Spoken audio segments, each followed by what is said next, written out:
So we're going to let the handbrake off, are we? Yeah, we let the handbrake off. Nays can talk. Oh. Nays have got nothing to say because you've worn it all out before. That's a typical with you guys.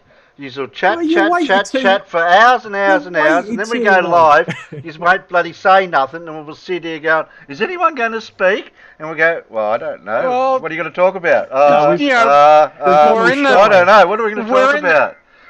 We're in the middle of a conversation, and then you say, "Shut up, guys! The stream's about to start." And we go, "Yeah, exactly." Well, I assume that when the streamers start, you're going to take control and have a topic for us to discuss. And, I just get stage fright. Tony, the fact that you don't have one. Yeah. I just get stage fright. Yeah.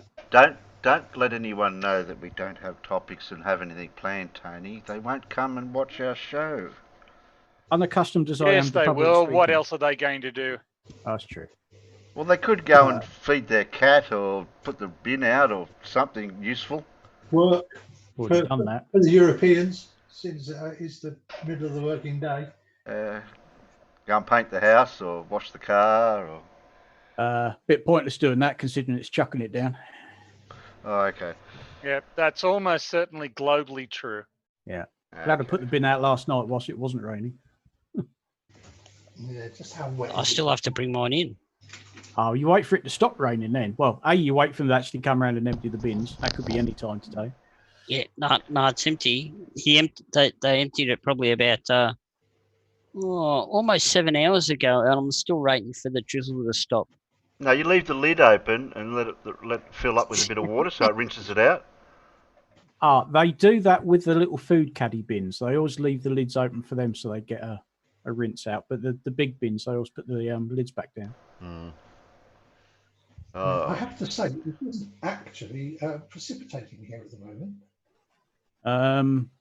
Hang on. There's too much rain on the window to see if it's actually raining or not. Oh, no, I mean, it's obviously not precipitating because there isn't any liquid on the window. I think it might be drizzling.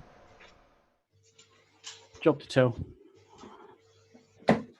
No, definitely not precipitating. And I'm assuming the cars I could hear going around the circuit have got full wets on. They must have. As long as they're wipers. Otherwise, it'll be on the edge, in the hedge, as we used to say. But I thought they had huge runoff areas over at Silverstone now. Yeah, they do. Well, yeah, you can just slide and go into the kitty litter. Yeah, and then take half of it home with you. As is the tradition. Yeah. Well, we seem to have had a week of some debates going on this week. I've got two here. One with Nicktoon had with Professor Tony and Hip Hop Hippie. That was last whatever day. What that was? Can't remember what day that was now. Today. 6 hours ago. Oh, yeah. There you go. Gee, time flies.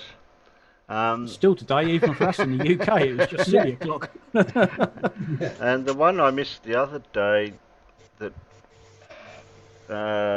for Conspiracy Cats and that guy that takes those photos, those really nice photos. You mean that lovely Mr. Finley? What, that absolutely brilliant photographer that we all could learn from. Oh, yes. Yeah. Well, I asked him the question, but I don't know. At least he doesn't pull his camera apart and break it to try and make it better. There is that. Oh, who'd do a stupid thing like that? Pull apart a perfectly crappy P900. Riley. Sorry, I've got something in my throat. Doesn't he realise that when you pull certain components out of things like cameras, that it affects other features of it? Well, that's presuming that he has some sort of competence. Yeah, I mean, I could be awfully tempted to if and when I can afford a new camera, I could be really tempted to have the IR filter removed from my oldest camera.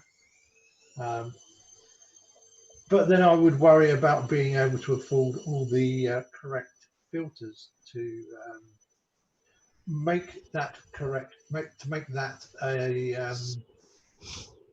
useful thing to have done. Because I have heard of people actually removing the filter, but they take photos of certain things in a certain way to take advantage of it, of the filter removed. Yeah. Not like what Riley did.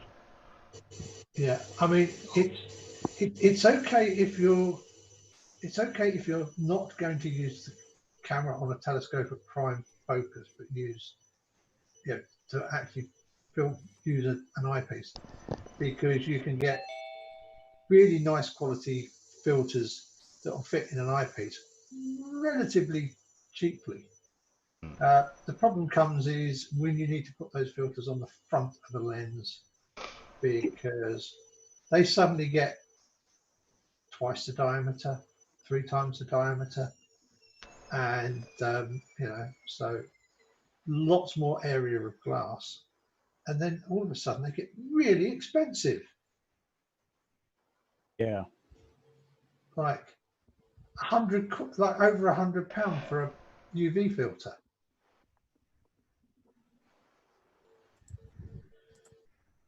Well, it gets expensive when you do these things properly. Exactly. Yeah, I'm buggering about with the P900 or P9000, which are, let's face it, cheap bridge cameras with crappy sensors. What's the point? Yeah. That's why flat earthers use them, because they're cheap. They've got a pretty good lens on them, but the sensors are a load of rubbish. The lens isn't something to hugely shout about, but yeah, I mean the P1000's got a 570mm lens, I think, which gives which because it's got a phone-sized sensor, gives it that 35mm equivalent thing of 3000mm. Mm. But yeah, it's a phone cam with a spotting scope stuck to the front of it, essentially. Yeah, pretty much. Geez, where do I begin on this one? Quite. I know where to begin, Terry. Slide 22. Slide 22 would be a good place to start. The first time it got brought up. Oh, back there. There we go. Yes, I think it's part of Kat's presentation, isn't it? Yeah, I'll bring it up in the first bit. Travis certainly would never present slide 22. Yeah, it was in focus too much. Yeah, well, he blames it on waves anyway. Yeah, and there was no obvious looming or correct refraction effects happening. See, Boggs knows the score. Boggs knows where to start at the end. At the end. Thanks, Boggs. That defeats the purpose. Absolutely spot on, mate. Let's start at the end. Oh. And we avoid all the bullshit. Yeah, here we go. We'll play bits and pieces, and we'll get to the. If I can remember how this debate went. All right. I was going to say, if we're going to talk about Mr. Photographer here, we really ought to invite Arctic Reflections on as well, because I'm sure he could help us completely demolish Travis's photography. Is Arctic in my Discord? Probably not. No, I don't. Probably not.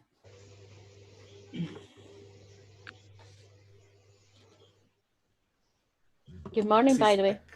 Good morning, Pip. Morning, Pip. Morning. Evening. Yeah, evening.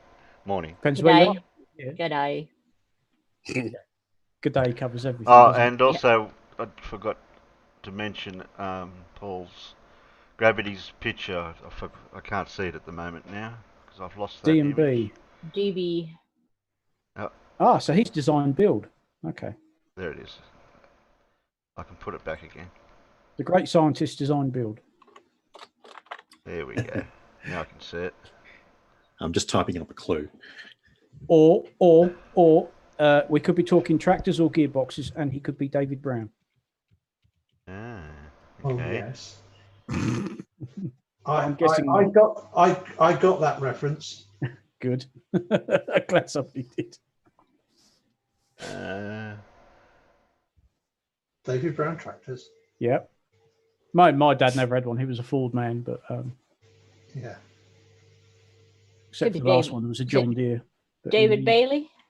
You ever talk about No. That's not David Bailey. That I do know.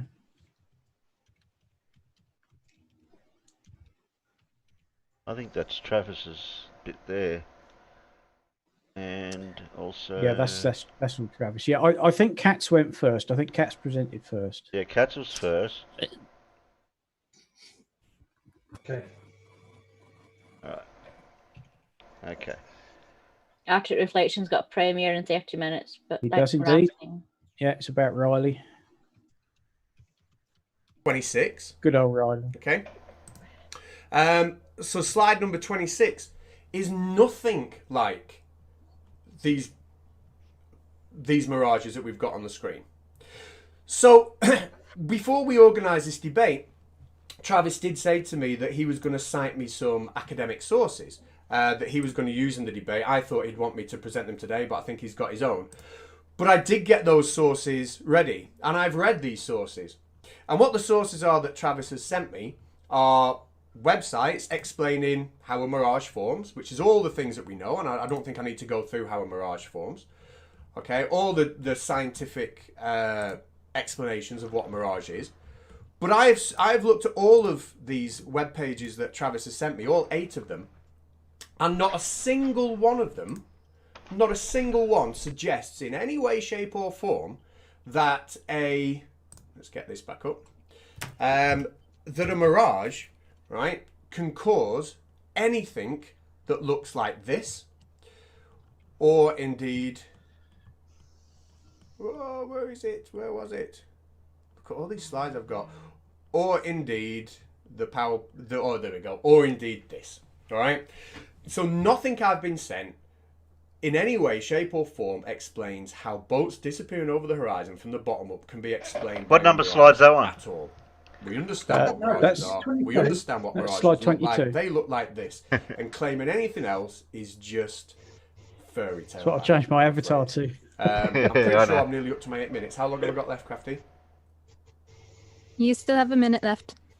So we're going to talk about this. I'm not really sure what evidence Travis is going to present. I think we're going to see pictures like we see on the screen where there's a little bit of atmospheric distortion. We're going to see some mirages.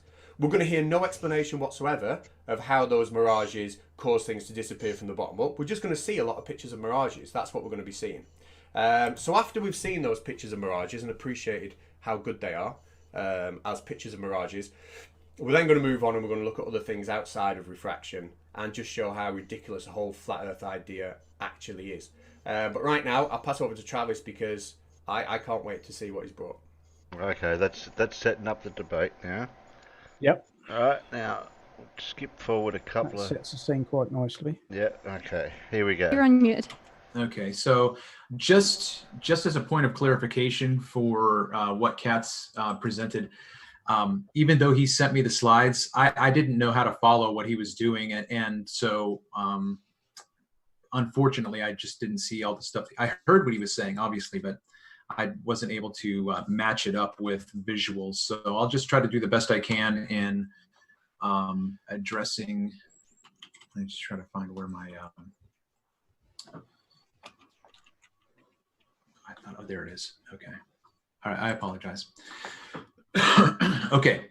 So I will share my screen so that when I jump over to the image that I want, that will be ready to go. Okay. You see that? We do. And Okay. does OBS see that? OBS sees that. Are you? Yes, it are you does. asking Yes, me? it does. Yeah, Okay. we're good. Okay.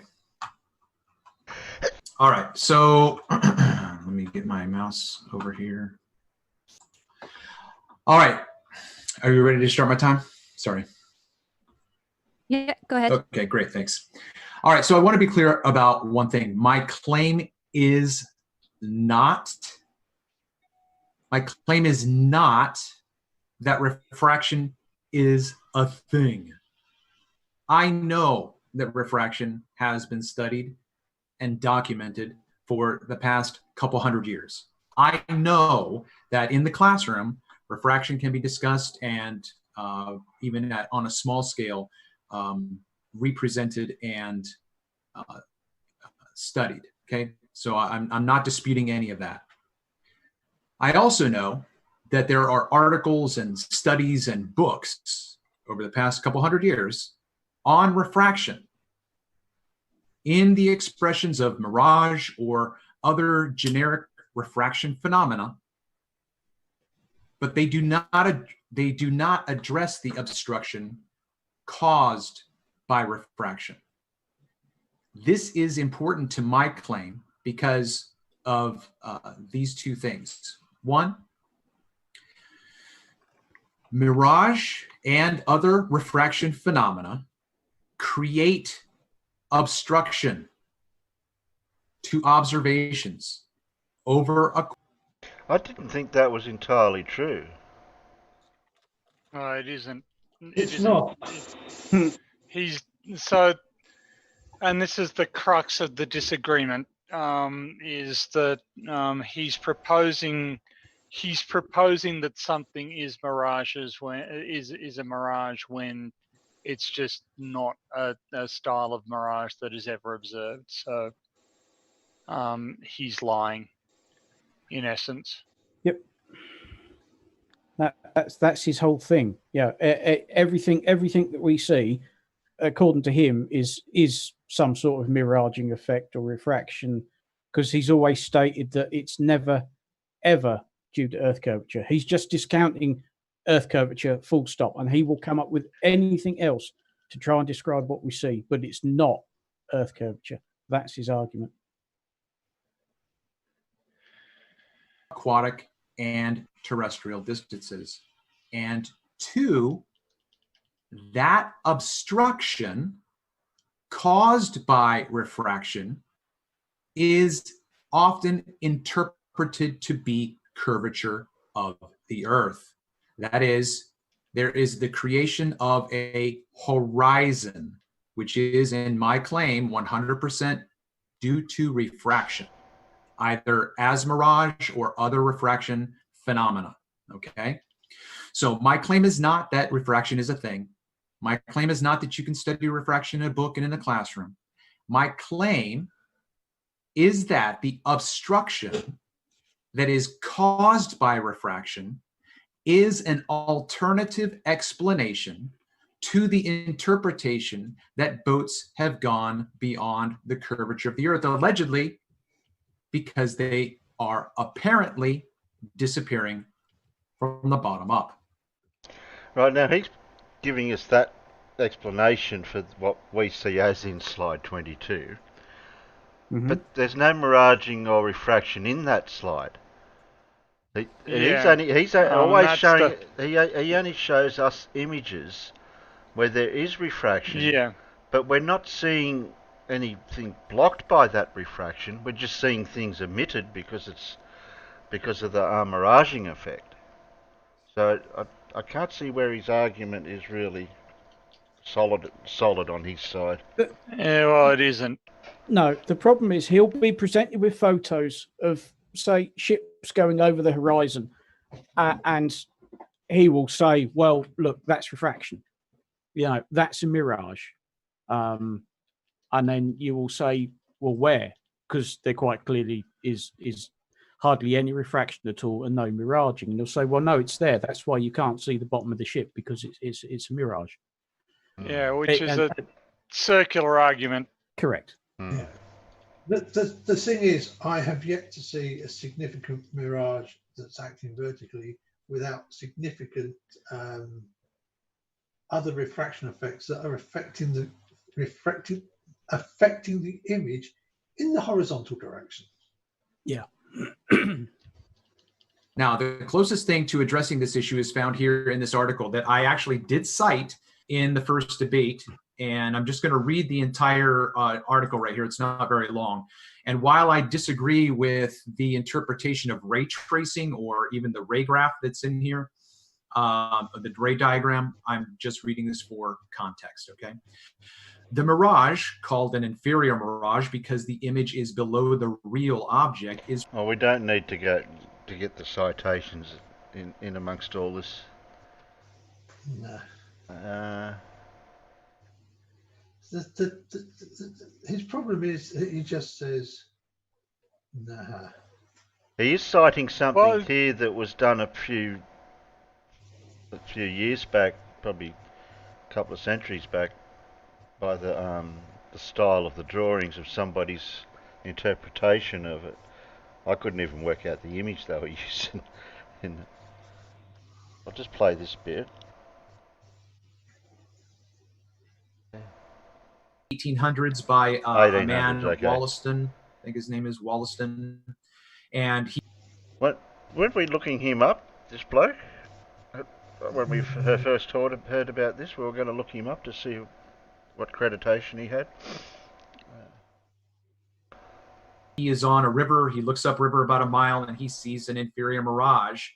And one of the things that I want to point out that is an interesting distinction that he makes that I appreciated a lot in this is that there is a difference between what we consider a reflection off of the water and that which is an atmospheric refraction image, right? In the cases of reflection, the angles between the object and the image are sharp. That is, the reflection is on the water. We have sharper images, sharper lines. The line contact between them is straight and well-defined, but the lower part of the image is indefinite and confused by means of any slight undulation of the water. But when the images are caused by refraction, the confines of the object and its inverted image are rounded and indistinct, and the lower edge of the image is terminated by a straight line at the surface of the water, okay? Now, I might just wait to see if this gets unpacked later on, but basically, if you see this oar, you have this oar on this barge and it comes down. And then right here at the angle of incidence, you have a curved line. That curved line is the result of the atmospheric refraction. And he's saying basically, if you had a reflection off the surface of the water here, there would be a much more sharp angle to it. And we can just continue. No, we can't disagree with a lot of that stuff too much. Okay. It's interesting, isn't it, Terry, how they always go back to ancient textbooks. You never ever see them referring to a modern day physics book. Yeah, I was waiting for him to bring up something like that, but when I seen that citation, I'm going, why are you bringing up something that's like the Albert Einstein and the Newton thing? Yes, Newton might have been first, and then Einstein was later. It's like this book. That stuff was written back then, but we'd have modern explanations and of it now that are a lot easier and a lot better explained. What have we got here? Oh, I have to go to there. I can tell when he's talking because he's using Zoom, so it makes it easier. Now, because I was in the chat notifying you that I cannot see what he's presenting. You then responded to Katz and said, Katz, can you present your screen? He didn't see that, so I didn't see anything that he's presented. So I wasn't trying to be rude earlier. I just simply want... This bit of the conversation is something that I picked up on after. He was actually on his live stream interacting over there at the same time as this. Correct. So he's making up excuses here, but he's not giving the truth of saying, yes, I could have been a bit distracted over on my own live stream interacting over there at the same time as being on here. Sorry about that. The problem is that Katz really struggles with Zoom, I think, and just couldn't figure out that it's not that hard to do a screen share from a different screen in Zoom. In fact, it's really easy to do. It's just that when you do it, things look weird on all of your screens, and that can be disconcerting for people. So you Now, mean if I go to multiple screens, I'll find it weird compared to how I do it now? In Zoom, yes. It'll be different. Yeah, it'll look. What you see on screen will look different because, of course, when you start screen sharing, your Zoom participants window goes away. No, I'm seeing my Zoom window. I've got all the participants that are in the Hangout as well as the screen that I'm sharing on YouTube through YouTube on my YouTube Google. Yeah, but when you do a screen share in Zoom, you don't then see the participants window, do you? Yeah. You see. Well, I'm sharing a window. I'm sharing whatever I share. I still see the participants.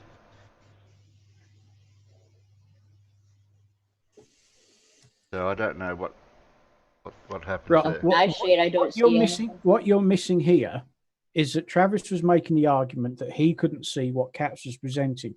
Now, he knew this beforehand because they actually had Travis's live stream started half an hour before this one did. Now, I didn't realise this because somebody said, "Oh, Travis is already live," and they had been for half an hour.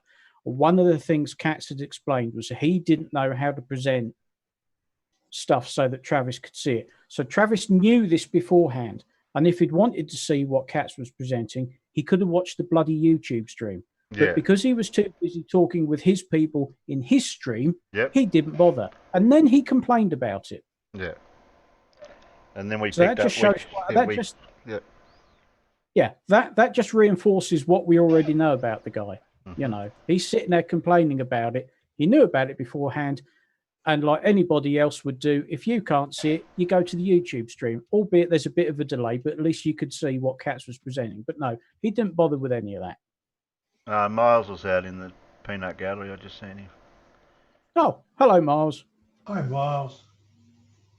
Yeah, so it's for him to complain and say, I couldn't see what Cats was presenting, so I'm just going to have to guess. Yes, you could have watched it, concentrated less on your audience in your stream and watch the YouTube stream, then you would have been fine. But no, you didn't want to.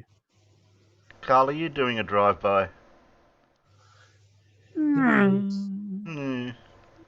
Yeah, deadlines, Carl, deadlines. Okay. Listen, don't type. What happens after this is about time I turned it off, was it? Oh. Is it? Okay. I'll let him finish his whining for a sec, because this is his typical whinging about the complaining. Wanted to make sure that I could see. You shut me down. You muted me. You actually got a little bit curt with me and put me in my place. Where's the violin? And still, in his 3 minutes, I saw nothing he presented. So I'm a little bit frustrated. So if he wants to have his 3 minutes back, the clock was ticking too, because this is his time he's wasting. I'm willing to give him another 3 minutes so I can see, because I've also put it in the side chat, what link? I said, can you send me a link? There's no link. You didn't give me a link to go watch this on YouTube. I shouldn't have to watch it on YouTube. I should just be able to watch it right here. I know how to share my screen. So just pause it there for a second, Terry. Company's feet any minute now. I will just gather thoughts, speak a second. I will make everyone take complete notice there when Travis turns around and says, "You didn't give me a link. I don't know where it is on YouTube." And Cats does that whole, "Oh, you got to be joking me, really?" You know, the man knows exactly where it is. You know, he knows where it is. He's just been very dishonest there as well. Yeah. I'm sure this would have been given out at the beginning of the stream. So I beforehand. Yeah, so I won't debate flat earthers on anything other than a neutrally arbitrated channel. There has to be a neutral moderator. And if they start turning on the neutral moderator like this, I'd call the debate off. quite frankly. If you're unhappy with how it's going, then you can piss off, because I don't. As I was saying earlier, I don't need to be in a debate with a denialist asshole. Actually, I got other things I can do with my time. So if like you watching want the front lawn grow. Yes. Exactly. I just don't have any sympathy for this. Anyway, I'll be back in a second. Oh, I'm a little bit frustrated. You decide whether or not you want Katz to have his 3 minutes over again. I'm perfectly fine if he does it again. I just want to see what he's pointing at. Slide 22. Which is why I kind of explained. It doesn't do me any good, because I heard him explain. I heard him describe what he was seeing. It's still that's still too abstract. I can't understand what you can describe. There's water at the bow of the ship and blah blah blah. I still don't see it. That doesn't do me any good. Travis, you were sent this PowerPoint before we started. Can't wipe the grin off his face. Okay, I understand that. Okay, He's not. okay. He didn't tell me which one he's referring to. Right? Okay. He didn't. Katz, I'm going to unmute you now for a minute. Please calm down. Can you share your screen? I will give you back your 3 minutes, and I will give the Plain Truth 5 minutes to respond to that. Oh my God. I don't know. I'm on dual monitor. I genuinely, like, we don't share screen. I don't know how to share it on a dual monitor. I just don't know how. It's very simple. It's very simple. So if you go down to the Zoom window, you should have a green button that says share screen. Okay. Yes, but if the PowerPoint is on a separate screen, that's the problem. It's going to give him a ton of options for him to see which window. He can either choose an individual window, which would be his PowerPoint. So if, let's just say, for instance, he had a dual monitor. So can I just point something out here?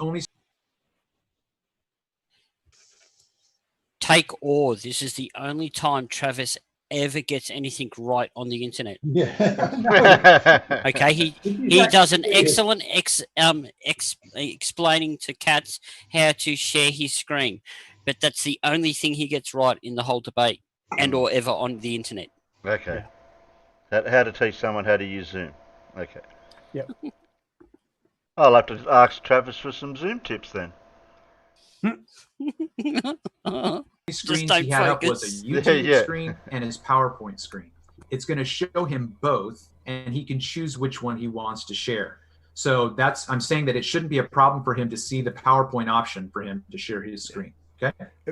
Have you got my PowerPoint open though? Because I could just tell you the slide number. I can, but again, you're in the. Let me see if I go through here. Because I did say in the email exchange we can't screen share. I did mention that specifically in the email exchanges that we cannot screen share for this reason. Okay. So I have it pulled open, but all I have is page numbers, right? So right now I'm looking at page 25. Number. Yeah. If I just give you the slide number from now on, and then 22. So what I'll tell you is the slides I was talking about then. 22. Basically, slide 18 to 21. It's slide 22. When I was talking about these are what mirages look like, and this is the obstruction caused by mirage, I was showing slides 18 to 21. And then, I think it's slide 22, I might have moved it on mine, but you've got two sailboats side to side, slide 22. And I was saying that is completely different. So that was the slide that was saying there's no explanation for how this obstruction caused by refraction can cause something like we see in slide 22 when it's so obviously different to all the others. But I'll put myself on mute now so you can crack on. So are we happy with that? Well, I mean, it's not as smooth and as consistent as it could have it's been, but never it's fine. It's never going to be going smooth. In fairness, it's never going to go completely the way we want, unfortunately. So, are you okay to continue on now? Sure. Yeah. Okay. I mean, I'll start your 3 minutes whenever you're happy. Let me go back because I'm gonna have to share my screen. Or if you want to watch page, you can go on. Oh, I'm muted. Okay, you got it. Yeah, that's true. Elmig's in the peanut gallery. Yes, 22 was the only slide Katz actually needed. Didn't need any other slide. All right. So just to go back up to the images that Kat's presented here. Well, look at the one. Look at the one on the road. How it affects the road and heat and atmospheric conditions above a source of a road like tar or whatever, and steel, places like that, and rocks, but not so much the terrain. Yeah, interesting. Also notice how that road undulates so much, so that you've actually got You got multiple little horizons for it. Yeah, you got multiple places where that happens. Again, I think that if we listen to his response to my opening, and the last thing that he said was that he still doesn't know my claim. I think that that's evident. We still don't know his actual claim because of what he said in the beginning. He's trying to say that refraction and miraging blocks things. That's what he was. Yeah. That's basically what he said. Yeah. So. Still don't get it. You do not understand my claim. So, in all actuality, you have no business in this debate right now, because my claim is very, very simple. Okay, so if we look at this very first image that you have here of this desert floor with these mountains in the background, right? Can I just interrupt there? No. Okay. Okay. So so what he just said is something that I would object to.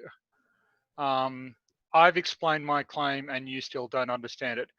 Well, you think you've explained your claim then, but you haven't. No. And to tell me that I have no business being in this debate, it's your inability to communicate your ideas that's the impediment here, not my ability to understand them, because I can externally verify my ability to comprehend things. I've got no external validation of your ability to explain things. And Katz is certainly bright enough that he can externally validate his ability to understand stuff. So I would have leapt on Travis there, and I would have started thinking of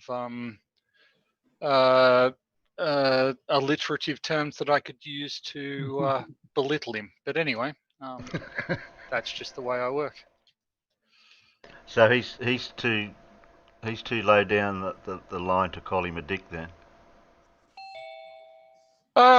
Yes. Yeah. Well, to be fair, I haven't called you a dick. No, I didn't say me. I said him. Yeah. He's him. No. Travis. He's a meretricious. He's a meretricious moron. Yeah. He's to call him a dick. That'd be too much of a compliment. That'd be too much of a compliment. It would also besmirch, blameless venereal diseases who could be deeply traumatized by being associated with him. So, I would not resort to that. Okay. I would not inflict that. Oh, I lost the play button. Get back there. Simple concept. If we look from the bottom of this image here, we go and we see sand. We see sand, we see sand, we see sand, we see sand. All the way up until sand? We don't see sand anymore. Okay. Why don't we see the sand anymore? Is that a trick question? Why don't we see sand anymore? Yes. Because there is a mirage. Everything behind this mirage is still physically there. Over here, you've got more contrast with these, I suppose, hills or whatever these are, rocks, or I don't even know. But you've got, between this hill and this hill, you've got the sky mirage. And then you have a thin layer here that is farther in the distance, okay? My understanding of this is, this image here in the very... Miles is saying to John that he posted a video saying that was his claim, and he said, I misunderstood and misrepresented it. That seems to be the case with the few people that have tried to go up against him. Like you're just saying, Tony, that no one understands he doesn't understand his own claim, I don't think. Very distant, at the horizon. I think that is... I was just going to say, Terry, and touching on what PhD Tony was saying before, it's not that we don't understand his claim, it's that he cannot explain his claim. When he even tries his hardest to explain it, it makes no sense, just like he did there with the sand, going, it's sand, it's sand, it's sand, it's sand, and then it stops. Why does it stop? Because of the mirage. No, the mirage just happens to be there. It's not why the sand stops. He hasn't explained what he's seen, except for, oh, well, there's a mirage there. You're right, but that's not what's stopping the sand from going up any higher. He doesn't explain himself at all, and I think it's more of a case of him not knowing how to interpret the information that's in front of him, let alone explain what he thinks he's seeing. Yeah, that could have been a sand dune, and then the sand, and then when the sand disappears, it's because we hit a horizon. Is the erect, that is the physical, that is the vertical image. Everything below it is an inferior mirage. If you could wipe away that mirage, you would see sand. Sand, no mirage. Nothing to see here, folks. Okay? Same thing here. Road. You've got wisps of mirage going across the road, but you can still see the road. And then up here, no more road. Where did the road go? It's still there. This isn't difficult. The mirage hides. Yes, but it's not. Okay, another thing. Yes. Another point. It's not hidden from the bottom. Your entire claim is that this thing is that mirages hide stuff from the bottom. Here are a bunch of mirages that do not hide stuff from the bottom. So saying, this is it's just idiotic. So is that what's saying that road actually disappears altogether? There's no actual road there then, because the horizon's at the different height on each side of it. Okay. Right. No, that doesn't make sense. No. Things and creates a false horizon here. Okay, this boat here, if we could wipe away the mirage, the other slide with the road, there would Travis, be water underneath that boat. Nothing to see here. We all know that boats float on water. There's nothing special about that. But in this instance here, we have what's referred to as just simply refraction phenomenon, because it's not got an inverted image. So it's not a mirage. That's Andrew Thomas Young. Okay. Here, what's creating the limit to this water? What's creating the limit? Is that curvature? B-Ball for Life would say it is. What about here, all the way out there? You see that? What's creating that horizon? I'm going to tell you right now. Go on, finish that sentence, please. I'm going to tell you right now that based on the fact that you can see a mirage right here, that mirage shows you that everything following that lateral direction, right or left, is mirage as well. The horizon is created by mirage. Thank you. Thanks very much, and thank you for stopping when I ask. Right, so Cats, you're going to have 3 minutes to respond, and I'll ask both speakers, as frustrated as you are, please remain respectful to each other. Thank you. Right, okay. That was pretty cool. I think Travis basically agreed with everything I said. So let me just review what I said. I said that sometimes refraction can cause an obstruction, and I showed this picture here. And I said that we can't see the sand because of this here. I said that. I said that on this picture here we can't see the road because of the refraction. I said that. I said here that the boat wasn't actually flying. We just can't see the water because of refraction. I said that. I said the same thing here, that we can't see the boat because of refraction. It's not actually flying, it is on the water. I said that. Now, Travis agreed with all that, but the one thing he deliberately avoided was this, which was the question. Slide 22. Right? And the point is that this slide... Can you clarify which slide? Yeah, it is slide 22. It's the one with the two sailboats, and it's slide 22. So this is the one I want to focus on, Travis, slide 22. And that is this here. Okay, this slide here looks nothing like the others. This is a perfectly clear, clean, crisp horizon, not like the one that come before it, or any of the 5 that come before it that I'm showing now. It doesn't look like slide 21 or slide 20 or slide 19 or slide 18. It's almost like a mic drop, so to speak. Look, There's slide 22. Yep. There's the other ones. Drop mic. That's it. Done. Yeah. No comeback, Travis. I'm agreeing with you that this like refraction that appears to be mirroring the sky and the ground, right, is hiding the sand. I agree that the water's being hidden, all right, because mirages are real. We all know mirages are real. What I'm saying is that Slide is 22. not what we're seeing here. Nobody can look at that, which is the two sailboats on slide 22, and say it looks anything like the others. So you did exactly what I said you were going to do, and I'm going to make a prediction you're going to do it again. I'm going to make a prediction that you're going to show me more mirages like these that I'm showing on the screen now, right, which are slide 18 to 21. You're going to show me more of those, but you're not going to make any effort whatsoever to explain how slide 22, a nice, clear, clean, defined, crisp horizon, is caused by a mirage. Now, we'll see if the people in the chat can see if you will tackle that question. I'm fairly confident you're not going to tackle it, and you're going to talk more about obvious mirages like this. But my point, to be very clear to everyone in the chat that's listening, is I want to know how a mirage causes a picture like slide 22. Okay? That's my very clear question. Hopefully the people in the chat might, be listening for that very specific answer. And I'll pass it back to you. Thank you. So perhaps on that. Hi, Finchy. Okay, great. Thanks. Yeah, it was not intentional for me to skip over that or not address it at all. I've addressed this on my show, and I know that it's tedious to ask anybody to watch all of everybody's presentations and get out of here.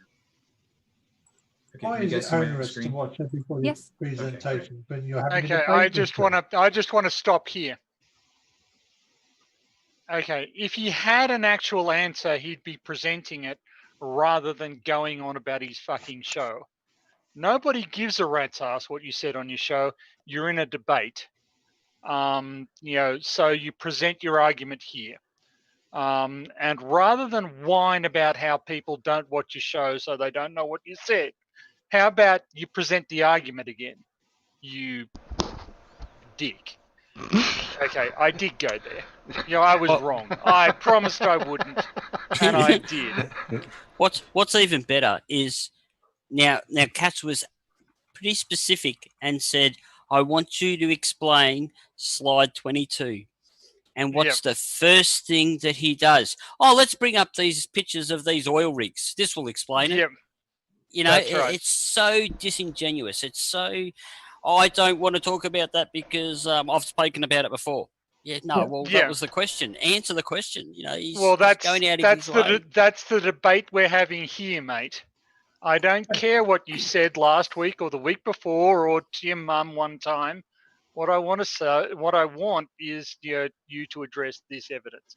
But anyway, carry on. Peter, I think we've got to the point here where we have to address one elephant in the room. When you're talking to Travis, you just have to remember the question that my daughter asked me that time when I was talking to Travis. Yes. Which unfortunately I can't play at the moment. No, I thought I No, I can't play it because the sandal's broken. Was it something along the lines of, are you talking to retards? That was it. Yes, it was. That's the one. That was almost pitch perfect. I've heard it replayed enough bloody times. Yeah. But that was a comedy gold moment. I mean, the timing couldn't have been any better. But that's what you have to remember when you're talking to, most of these idiots. Most of them, yeah. All right, so I have addressed this numerous times, and I'm going to try to clarify right now. No, you meant to reduce that. Meant to address it now. The image that Katz is referring to right here, okay, is slide 22. And again, I'm looking at this for the first time because I was not focusing on this image before. So you got 2 feet above sea level. You got 6 feet above sea level. Don't worry about all the. Don't worry. I wouldn't even be bothered reading the statistics or the data for the image. That's not. He's looking. He's desperately looking for something that he can that he can hang an objection on. Yeah. I believe he did a video about this yesterday, and I think the general gist of it is that there's a difference due to waves. I was so waiting for him to turn around and say, well, the reason why more of the boat's covered is because it's high tide. Nice. Yes. Yeah. High tide. Well, at least that's more of an explanation than he gave. Yeah.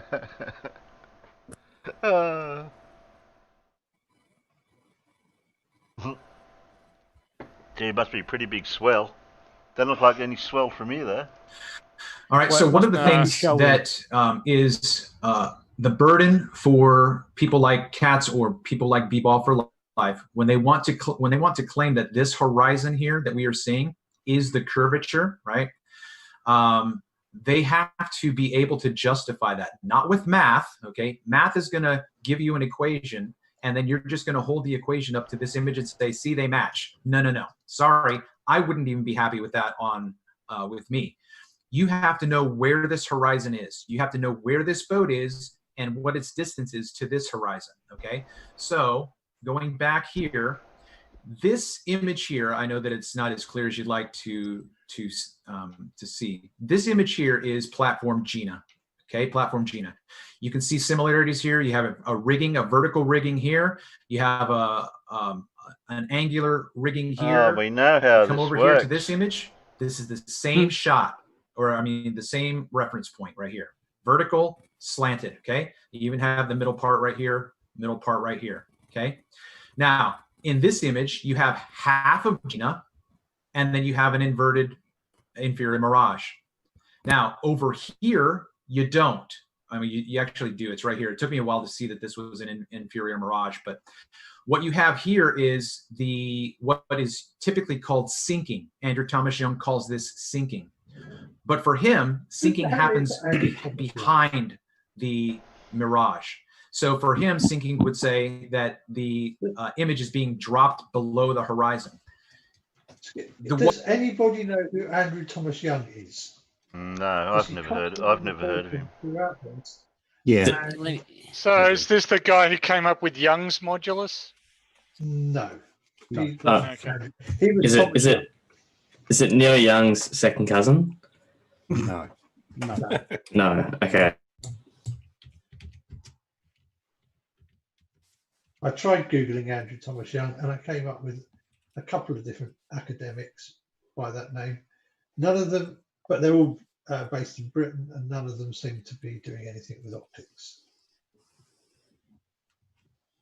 What I've called proximate looming is the opposite of sinking. It's the same observation, but I'm saying the refractive phenomenon is happening in front of the horizon. The water is being raised up. It's an apparent position. And then there is also refraction happening beyond the horizon. I think I heard you tap the microphone. Yeah, thank you. And that is time. So I will bring Cats back in to have his say on that. Cats, your 3 minutes will start whenever you start speaking. Okay. I'm having a on my side. Something's gone wrong. Can you hear me? Yeah, we can hear you. Okay, cool. Right, so I think I predicted that what would happen is this slide would be completely ignored. I pointed out the difference between all of these and how a mirage can perfectly explain these. And I said I was dying to see how a mirage could explain this. And I asked the chat to listen out in case I missed it, because maybe I would have missed what you said. But it seemed to me that what you said was nothing about a mirage with that photograph, nothing about a mirage as to why the boat seems to disappear from the bottom up. You said, I have to prove that's the horizon. Now, I really don't know where to start with that. So, maybe you can clarify if that is your answer, because so far it seems to me that your answer to slide 22 is mirages make that happen because I need to prove it's the horizon. Now, that doesn't make any sense to me whatsoever. So let's just go through this again, because this is where your argument falls down, and will always fall down because your argument's wrong. In this slide here, the sand is being covered by refraction. In this slide here, and this is 18 to 22 again, right, the road is being covered by refraction. Slide 20, the water's being covered by refraction, because these are all mirages. And in slide 21, water is being covered by a mirage. But in slide 22, Where is the mirage? Maybe, I mean, I don't know, maybe I should rephrase the question again, but this is now the third time I brought it. I'm going to ask the chat to really focus on where the mirage is, because it does seem to me that last time you said, I have to prove that's the horizon, which is the biggest duck, dive, dodge, deflect answer I think I've ever heard in my entire life. The truth is, Travis, you know that slide completely defies everything you're saying, and you don't want to talk about it. But the bad news is, I'm going to keep talking about it until you can give me an explanation as to how a mirage causes that. So I'm predicting again that you might spend 10 seconds asking me to prove that's the horizon, and then you're going to show me another distorted image like these that show there's a mirage, okay? But that's not the question. The question is, can you specifically tell me how a mirage causes an effect like this slide here? And I'm going to keep an eye on the chat just to see if the chat interpret your answer in a slightly different way to mine, because I'm really interested. Maybe I misinterpreted it last time. Maybe you did answer it, but it sounded to me as if you just said... Uh-oh, slide 22's popping up everywhere now. It's even out in the bloody peanut gallery. Yay! Hello, slide 22. We're seeing the slide 22 everywhere. My screen's full of slide 22. It's on my ABS, it's on Farmers, it's on the Google page. Now it's in the peanut gallery. I think he is talking about the Young from Young's Modulus. No, there is a chap so called that's Thomas I've actually Young. found him. Oh, Andrew really? T. Young. He wrote a paper or something called Understanding Astronomical Refraction. Yeah. So he's actually under Google Scholars. Yeah. Okay. If you look under Google Scholars, I'm not that interested. Yeah, he actually came from the San Diego State University. He's got quite a few papers to his name. Quite a few papers to his name. More than 20. Mm-hmm. And primarily, like Farmers said, he does that whole Rayleigh scattering, reverse optical air mass tables, and approximation formula and stuff like that. Yeah. So it's a lovely person for him to cite. However, I'm sure if someone actually looked at the stuff that he said, it would actually go against everything that Travis is saying.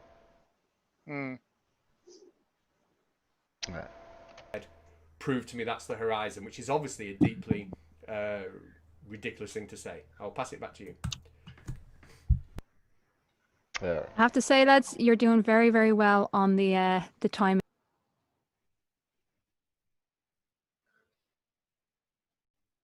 We'll do a bit of a jump. Okay. Back and forth, back and forward, back and forward. Where's a good time to...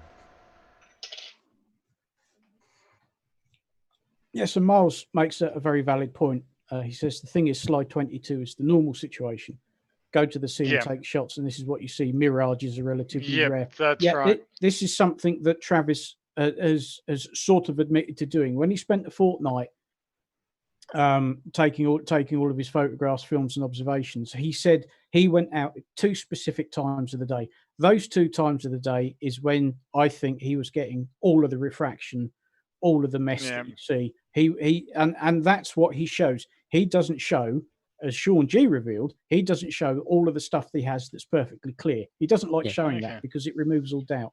Well, he said that when he goes out of his way to catch and observe these phenomenons, because that's what he's interested in. That's what he wants to capture. Yeah. And what he won't do is compare those images against all the ones that are nice and clear with very little refraction, a nice hard horizon, things disappearing behind it. He doesn't want to show that. He doesn't want to make the comparisons because it immediately shoots down his claims. Back to you, Travis. I remember that bit. I'm not prepared for that. Yeah, I'm not prepared for that. And I have to share my screen. Give me Why a are we second. waiting? Yeah, it'll start when you're ready to. Your time will start when you're ready. Okay. All right. So this is the page that I was looking for earlier with looming and stooping, sinking. Okay. Again, these are not terms that have been made up. Okay. I haven't. Citation. One of them was abnormal. Mm.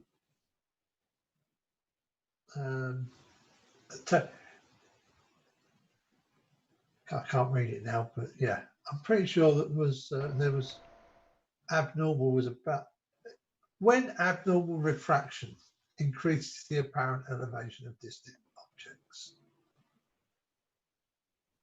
Yeah. Not normal. So, yeah. Abby normal.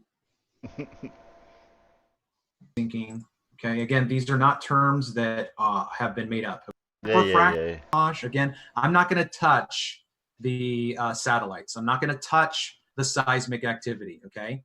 It's not a fair judgment or assessment, in my opinion, to say that I have to familiarize myself with every argument that's out there. Okay. Because the argument that solidifies this for me is that the Earth presents itself as stationary and not curving. Okay, so it doesn't matter then. He's just what you talking say about a happens river on in seismic Egypt activity at the moment. Yep. Oh, denial. Yeah. If the Earth cannot, because. Oh well, I was just going to say, Terry, that the reason he makes that statement, if he doesn't have to touch those things, he only has to use the evidence that's in front of him at this point in time. He doesn't need to quantify their existence or non-existence or anything like that. And the fact of the matter is, he would have to show that they don't exist so that he could disregard any pictures from satellites. Yeah. Well, I mean, it is the it's like a defense lawyer arguing that I'm not going to deal with the blood spatter or the receipts or the film footage of my client doing it, because I think this proves that this testimony from his kindergarten teacher proves that he couldn't have. Like it's just that's not how evidentiary arguments are made or assessed.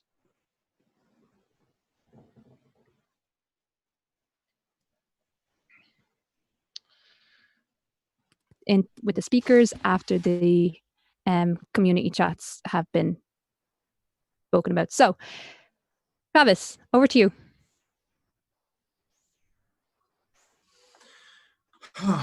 Okay.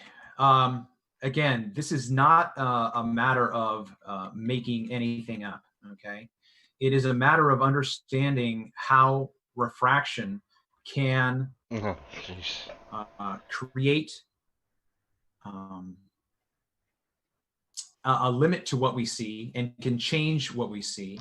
Would it be fair in saying that if you had a moderator and a person wasn't addressing the conversation, like as in slide 22, would that be fair as the moderator's role? Yes. I mean, it depends on. In this case, I would suggest not, because there are arbitrators in the form of the audience. If he doesn't want to address his opponent's point, it's not the moderator's. It's not the moderator's job to make him debate well, right? Or to the standard associated by the moderator. It's the moderator's job to just to make sure they're not punching one another in the face. More behaviour and things like that. Yeah. Yeah, that's right. As long as they don't act like a dick, they're okay. A lot of it depends what's been agreed beforehand, though, because you can agree beforehand what the moderator expects of you and all the rest of it. So if you start, arguing on something totally different, then yeah, I'd expect the moderator to step in. As I think we saw a couple of times with you and MC2 against hip hop earlier on.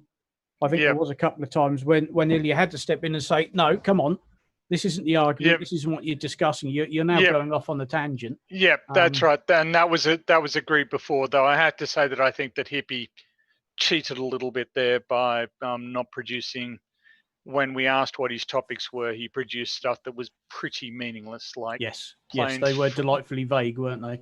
Yeah, planes proved the Earth is flat. Yeah. Well, what does that mean exactly? Quite. Footage from planes. You could have at least said footage from planes proves the Earth is flat. Then I would have had some idea what the hell you were talking about. Yeah. Anyway, I want to try to jump through this because it goes for 2 hours and we've already been going for an hour. Yep. See if I can do another jump because I know there's an interesting bit near the end. Where Katz goes off at Travis about the slide 22. Again. Yeah, again. Conspiracy Cats in the chat now in like 2 minutes, because I know they will. Go check them out and just keep up to date with us, because there's more debates like this coming. It's going to be fun. So I'm going to ask, before we do the rest of the super chats, I will give the Plain Truth 4 minutes. I will give Conspiracy Cats 4 minutes, and then he will end by reading out the rest of the super chats. So Thank you all for coming along. I've been Crafty Keela. I will be around. You'll see me around, and I love you guys. And over to you, Travis. I'm sorry, I was responding on my chat. What am I supposed to do right now? Just to sum up of the debate that was the bit that I caught on this too. Because I was over on his chat watching what was going over there, and then I heard that, and I went, "Oh, okay. You didn't even know what was going on, did you?" Tell the truth, Terry. Tell the truth. We were both over there trying to distract you, right? And it worked perfectly. What you could see quite well was, whilst listening to this debate, watching Plain Truth on his channel, and whilst Katz is explaining things, what's Travis doing? You can see he's got his library up on the screen and he's sorting through photos and videos, and it's like, you're not paying any attention to the guy whatsoever, are you? No. No. That's what we all noticing. Yeah, well, that's what we all noticing. He's typing in his live stream. He's going through trying to find pictures and crap on his own screen so you can see it on his live stream. Yeah. He's just been absolutely, totally rude to Katz. He's not even listening to the presentation. And then you get that, sorry, I wasn't listening. I was busy over on my chat. And then when it came to his turn, he'd go, "Okay, refraction, miraging. Yeah, let's get back to that. Yeah, that," and then he'll go on about them. Yeah. Points of what you wanted to get across to people. All right, thank you. I mean, it really, it's singing the same song over and over again. In as That's the kettle calling the pot. much as I have been labeled as someone who's not willing to learn, I could easily throw that back at Conspiracy Cats. Easily. Whatever gives him that idea. He does not want to learn. He does not want to understand. He just simply says, "You're not explaining it. You're not explaining it." Okay? So the explanation, again, who says that you set the standard for how I'm supposed to explain something? Because I've explained this to strangers and they say, "Huh, that's really interesting." And that's they. Do they also avoid? Do they also avoid eye contact and move down the street hurriedly? Yes, they probably do too. On the opposite side of the road. Yes, exactly. Yeah, mate. Dogs look at them sideways. Yeah. Look at your arm and the watch and go, "Oh shit, I'm late for that appointment. I've got to go. See ya." Yeah. Do you get the standard of whether or not Travis is effectively communicating is, can anybody explain it back to him? Not, does somebody go, "That's interesting." The other context in which I would expect an observer to go, "That's interesting," is when you're in therapy. you know, that's interesting. When did you start having these thoughts? You know,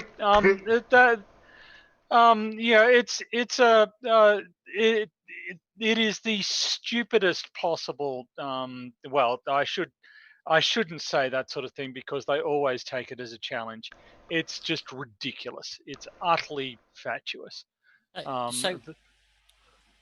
with that, Tony, like now, don't get me wrong when I say this. I'm nowhere near the level of educator that Katz is or anything like that. But when I was in the Defence Force, as part of my role as a corporal, I had to give lessons. Now, there is a structured lesson plan that the Defence Force gives you and says, use this, modify it if you wish, but use this. And it generally starts off with this lovely speech. By the end of this lesson, you will be able to. Yes. And you list the things that they will be able to do because that's your teaching points. You then give your lesson, and then your term of objectives at the end is to ask questions or give some type of a test of objectives to make sure that the class has retained the information that you had to pass on to them. Now, he doesn't follow anything along those lines. He doesn't. You know, he's blaming the student for not understanding when we were always taught if your classroom doesn't get it, that's your failure. It's not theirs. Well, it can depend to me. Like to me, I can explain stuff as clearly as I can, even to quite sincere flat earthers. And they can turn around and go, doesn't, I don't find that convincing. At which point I go, well, and it is actually a tendency the flat earthers exploit. They want you to try and make it simpler and simpler and simpler until the point where you misspeak, until you've oversimplified the concept, and then they'll go, well, but that isn't right. And so I feel like it can be, you can have a case where some students just can't be taught or won't be taught. And I feel that this is actually quite common in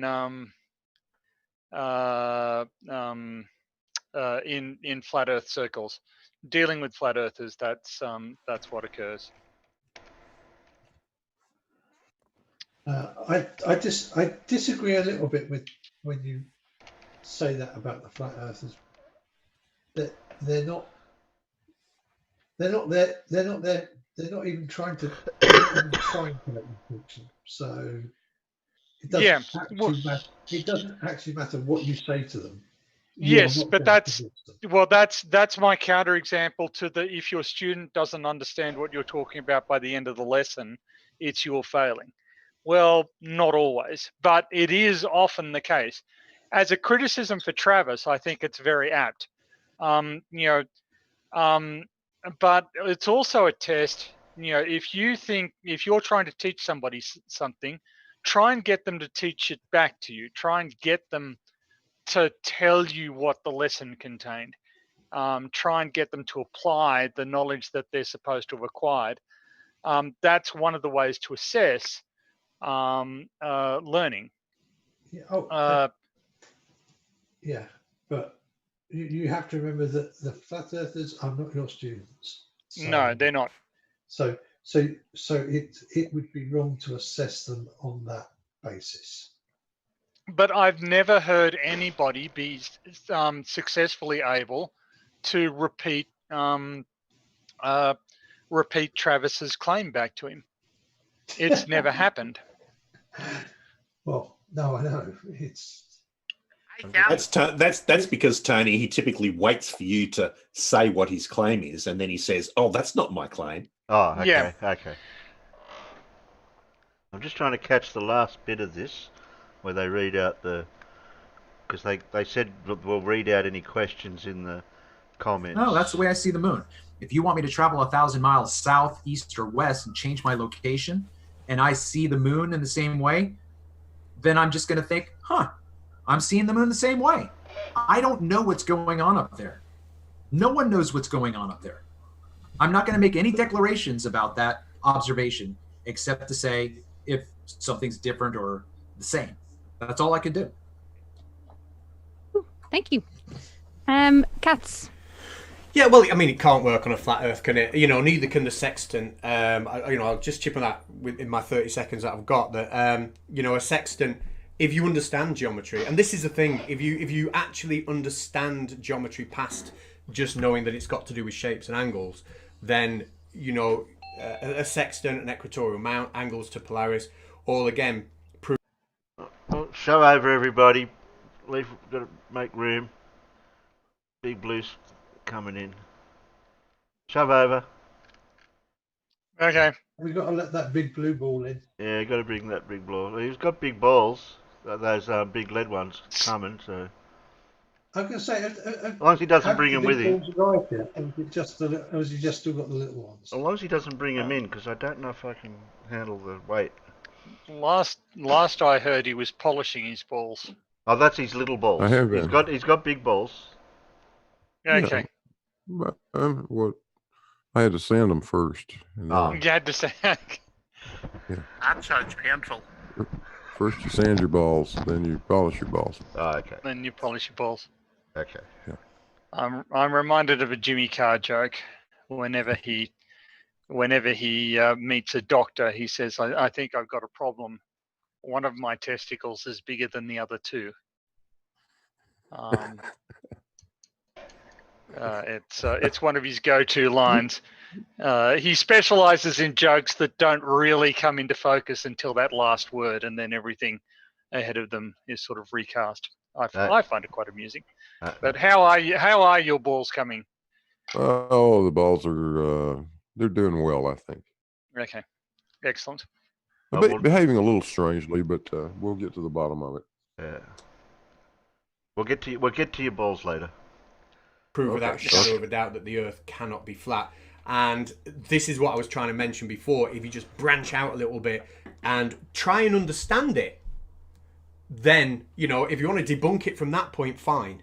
Okay? But it just seems that there's no interest to learn. It's a willful ignorance. And, it can't work. Sextants can't work on a flat Earth. It is as simple as that.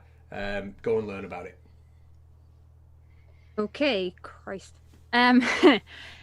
Right, before I bring the speakers back in, just some more housekeeping. Thank you to both speakers for keeping on time and stopping when I've asked, and complying with the rules that I set down. Well, that was set down before the debate. Thank you to everyone for coming along. Thank you to Cats and Creaky for running this channel, because I absolutely love it. If you want to become a member, there is memberships available beside the... Mirage, you just say refraction, and it's like a programmed response for you just to... A push from the center. I knew I should have got timestamp for this. So nothing, though, in that same is a force that we all know exists, because when we take sharp turns or even... We get the next question there? Or is there another one for Super Chats? There's another one for Travis, yeah. From Tommy Grombold. He says, there are lots of photos without distortions on there. Why aren't you focusing on them? Distortions don't prove anything. Clear photos without distortions do. So I think he's basically asking, why are you concentrating more on photographs? We're going to now go to the chat. So I have no ability to get into the Super Chats, so that's going to fall on Cats to do. I am going to unmute both of you. I would ask you to keep it civil, because you have both done yourselves fantastically today. You haven't descended into aggression, not too much anyway. And we'll keep it respectful and just answer people's questions. So, Cats, do you want to start reading off Super Chats? Yeah, I think I didn't want the super chats. I want the other. I want to echo what you said, and I hope I don't know if that was before or... But just while I'm finding these questions, I hope people realise that there aren't many channels that will guarantee exactly equal speaking time. That's where he reads. Terry Davies wants some photography tips. He says, how do you get those types of image? Is the cause without any explanation, know-how, or evidence or mechanism. Read out the questions from the questions. So I think that's what Tommy was after there. If there's not obvious mirage, you just say refraction, and it's like a programmed response for you just to say refraction. So it doesn't mean anything without an explanation, and it can be totally dismissed. Have we got any more super chat questions? I will just refresh the page. I don't think we've got questions, but obviously I will be reading out those that weren't questions. Yeah, the comments later get on. read out later. Yeah. But I know you've got some questions from the thing as well, haven't you? And I'm going to try get through these quickly because we're kind of running out of time. Let me see. Right. Terry Davies wants some photography tips. He says, "How do you get those types of images through your camera? I thought the images would be clearer." I think that's to Travis. What camera do you use, actually? It's the Nikon P900. Yeah. I mean, I really don't understand the snarky comments because that's not snarky. Not. Was that snarky? Yes. It was not. It was a genuine question. It was an underhanded comment saying that Travis can't focus. Let's face it, Terry. No, that's what it was saying. No, I wouldn't be do honest. that. Be honest. Be honest. Come on, let's have some intellectual honesty. We criticize the flat earthers when they lack it. Let's let's at least indulge it a little bit ourselves. Blue's here; he'll beat you up if you don't.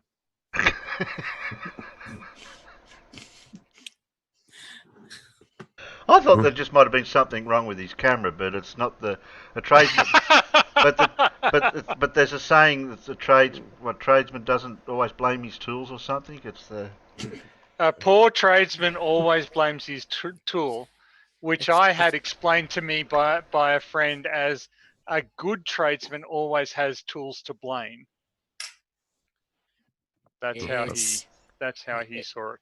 Okay. It's the 200-pound gorilla pushing the buttons. I'll just finish off seeing what he has. The result of not focusing. It is taking an image. It is taking a picture of an effect. It is refraction. I can show you, and I've done it on my shows. I can show you absolutely beautiful, pristine. Oh, that's right. That was where I stuffed up on my question. I forgot to mention, like where I did say I thought the images would be clearer, because I have seen them. Like I've seen them, like right. but I should have brought in slide 22 for that question. That would have been really hilarious. Yeah, you should have. Yeah. It would have been. Images of the same pictures. Before slide 22 came up. The question, yeah, that was early on in the thing when Crafty said you just can put your questions in the comments thing. That I take here on the Chesapeake Bay, and I have a shore-to-shore observation, and it's a beautiful, crystal clear shot. But that's not the shot that displays the obstruction that gets interpreted as curvature. Again, for the cheap seats.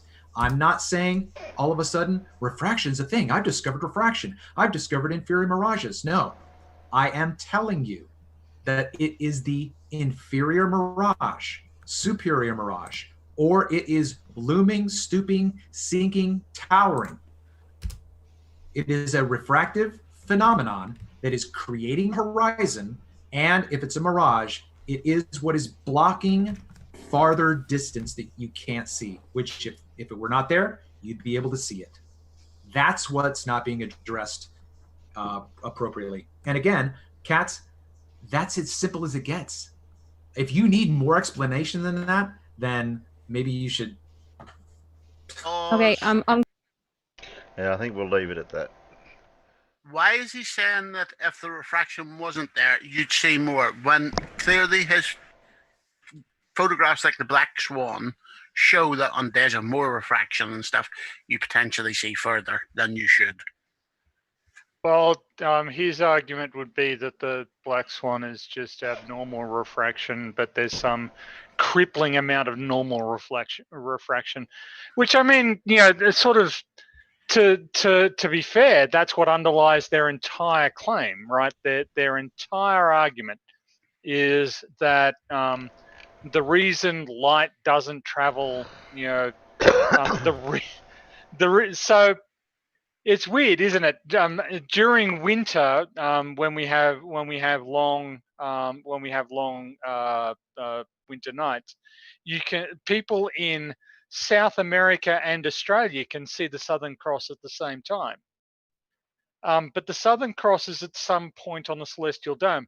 So why can we both see that, but not see Polaris if it's just distance to Polaris? They have to argue that there is some bizarre refractive process occurring, that there is some that there is some way that light bends that prevents us from seeing stuff that we ought to be able to see if the world were flat. So they're kind of committed to that concept that light bends in such a way that all of the nonsense we ought to be able to see, we can't see. I realised that with a pressure gradient, which of course goes against what a lot of them say, because a lot of them try and deny the pressure gradient. I realised that with a pressure gradient on a flat Earth, there would be refraction going on. But but I still want to know how they would account for all the effects that we see on a flat Earth, because the not a globe. I'm just going to paste in different. So the how do they explain all of the mirage blocking actually matching what you would expect on a globe? I don't know how they explain it. They don't. Explanations aren't their strong point.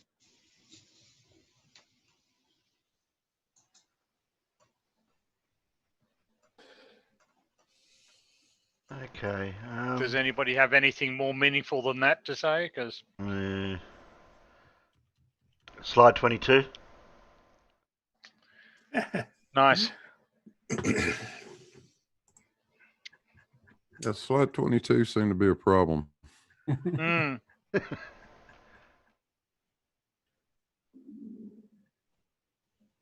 I'm going to I was almost waiting. I'm going to grab my own version of slide 22.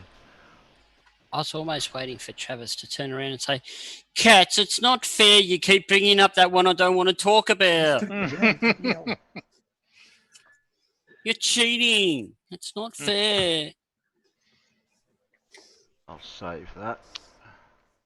Hello, I've got my own slide 22 now. Perfect. It is amazing that Travis can never seem to figure out how to get any picture in focus. Yeah. I had an amusing exchange with Rocky Life on Jim Panda's server there last night. Oh yeah. Rocky produced a. Did anybody see it? Was anybody listening to it? No. Rocky had produced a picture that he made out on his fishing boat over the weekend, 140 miles out in the Gulf of Mexico. And that was probably the clearest picture. It's the picture Rocky was showing is more clear than this picture is, which he claimed to be a photograph of a 34 foot boat at 7.5 miles away, and the boat in the picture was even bigger than these things are. I mean, it took up literally half the frame. Well, that immediately caused more than one of us to say, "Huh?" I mean, Yeah. The field of view of a P900 fully zoomed is 1.1 degrees or something like that. Yeah. So either that boat's not as far away as you say it is, or the fishing boat is actually 300 feet long. Yeah, And well, that's the guy standing on it is 80 feet tall. What the hell? Yeah. I mean, I had this discussion multiple times with Hip Hop Hippie today. Flat Earthers just do not know how to properly structure an experiment or observation to remove effects that really need to be removed. They've just got no idea.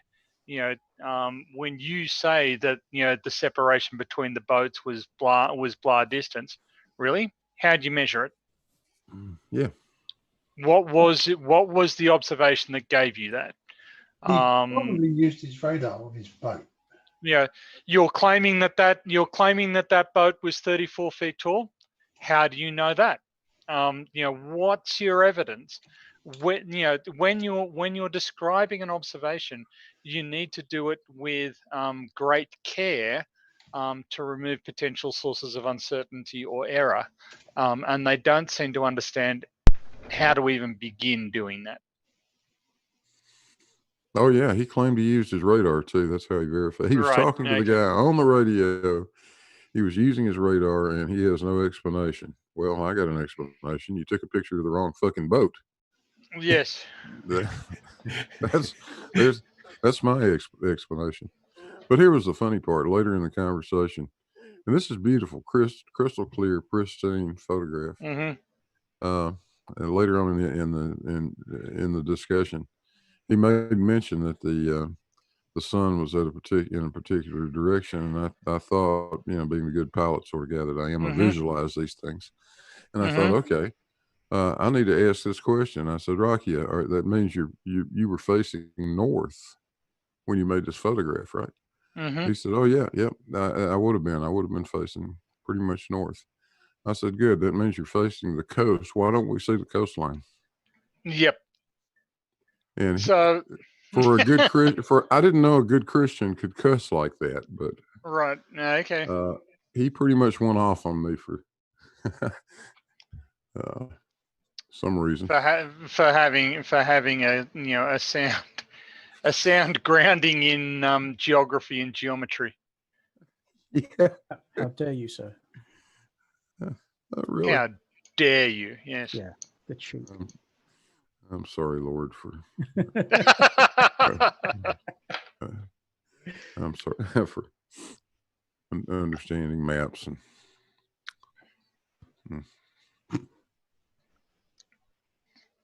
So let Travis never say again that you can't take a picture that's in focus with a P900. Yeah. Because his buddy Rocky proved him wrong last night. Well, you can take a photograph with a P900 that's in focus if there isn't a whole heck of a lot of heat, haze, mirage, or any other thing that's severely reducing the contrast of what you're trying to focus on. Because unfortunately, the P900 only gives you the option of contrast detect autofocus. So if your image has very little contrast, you're not going to get an image that's in focus ever. Was this a picture that he put up in the chat? Rocky? Yeah. Yeah. Because I'm just going back through his history of posts in that chat. It's a single. He's got a picture of a single fishing boat. Damn, he was busy putting up pictures. He's got no end of them. He put up. Okay, guys, I'm going to say what Terry won't. Moving on. Yeah. Yep. No, I'm typing in the internal chat like what it's for. Yes. I use the internal chat in my little coffee thing. I put my coffee thing up and I said, be right back. So if you don't take notice of those little tools and things, not my problem. Yeah, I would never describe you as a little tool, Terry. There's no need to be so self-deprecating. Oh, I can't. I'm ready to go whenever you want me to, Terry. So. Yeah, I was just wondering if we're finished with slide 22. 22, the Avenue. I've only got 10 slides for you tonight. Ooh. All right. Let me get my stuff up. Stuff up. Right, No, does we don't need stuff ups. It's all right. His camera's turned off, so we're safe. I thought he was going to go into a Matthew McConaughey segue there. All right. Right. Well, we got the casual space mat out in the peanut gallery. Okay. All right. Have you got up what I see a cat. I want you to see? I see a The cat on the phone. That looks Cat on like the a phone. very very tired cat who has had a phone foisted on it. Okay. So what I've got for you today, I haven't got so much derp for you today, but what I've got today is 10 really quite interesting and weird experiments that have been carried out over the years. And this particular experiment was one that was carried out in 1929 by two scientists, Glenn Weaver and Charles W. Bray. And what they thought was, can we use a cat as a telephone? All right. Yeah. More importantly, why would you want to? Has anyone heard of this experiment?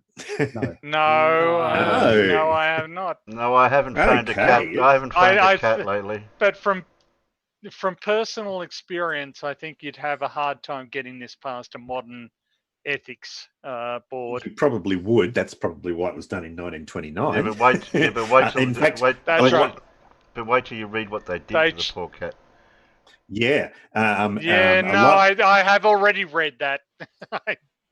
A lot of the experiments that they did that I'm going to talk about today probably wouldn't get past the ethics boards. Mm-hmm. All right. So what they did in 1929, they conducted an experiment to turn a cat into a telephone. So what they did was they extracted a piece of the cat's skull, and then they placed an electrode onto the animal's hearing nerves.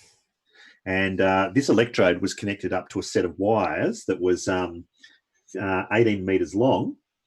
And that set of wires was connected to an amplifier in another room with a speaker attached to it. And so what they did was whenever the cat heard a sound, the nerve impulses were transmitted along the wire and amplified by the amplifier. And guess what? It actually worked. The result was successful. But this is just a repeat of the Galvano experiment, that if you put electrical impulses through a nerve, it'll they will be transmitted. But it's a little bit it's a little bit more than that though, Tony, because it's not just stimulating a muscle response. It's actually amplifying a signal coming through the nerve and decoding it, and it actually sound. That it might produce sound, but did it produce the same sound as went into the cat's ear? If you let me finish reading it, all right? Says, no, I refuse. Speech was transmitted with great fidelity. Oh, okay. Several simple commands, counting and the like, were easily received. Indeed, under good conditions, the system was employed as a means of communication between the two rooms. And then what they did was they actually killed the cat and tried the experiment again. And that's how science found out that dead cats can't be telephones, but live cats can. I was going to say they didn't use the same cat again. This fundamental reality, all of which reminds me of the movie Reanimator. That's a completely different, which has a rather memorable scene involving a dead cat. But anyway, the significance of this research is testified to by the prevalence of cat-based telephones today. Yeah, that's right. But nevertheless, it was an interesting experiment. You could go down to Dick would Smith have and trouble buy... getting it. Yeah. I was going to say, you'd go down to Dick Smith and order a cat, and they'd ask you, what colour do you want? Yeah, mate. It allows you to talk to somebody in the next room. Have you considered does. sticking your head out the door and shouting? Yeah. Do you want an Android cat or an Apple cat? An Android cat or an Apple cat? Oh, Android, obviously. Can't imagine having to use the phrase, is that the pussy ringing? That deserves a shout out. That really does. Could you imagine picking up the cat when it's in one of those bad moods and you end up with a whole heap of that's claws right. in your face? You would. I can't imagine cats tolerating that sort of interference in their personal space too regularly. But anyway. No. Next. Or walking into your kid's room saying something like, hang up your pussy, it's time for dinner. Oh no! If you don't behave, I'm going to confiscate your pussy. That's right.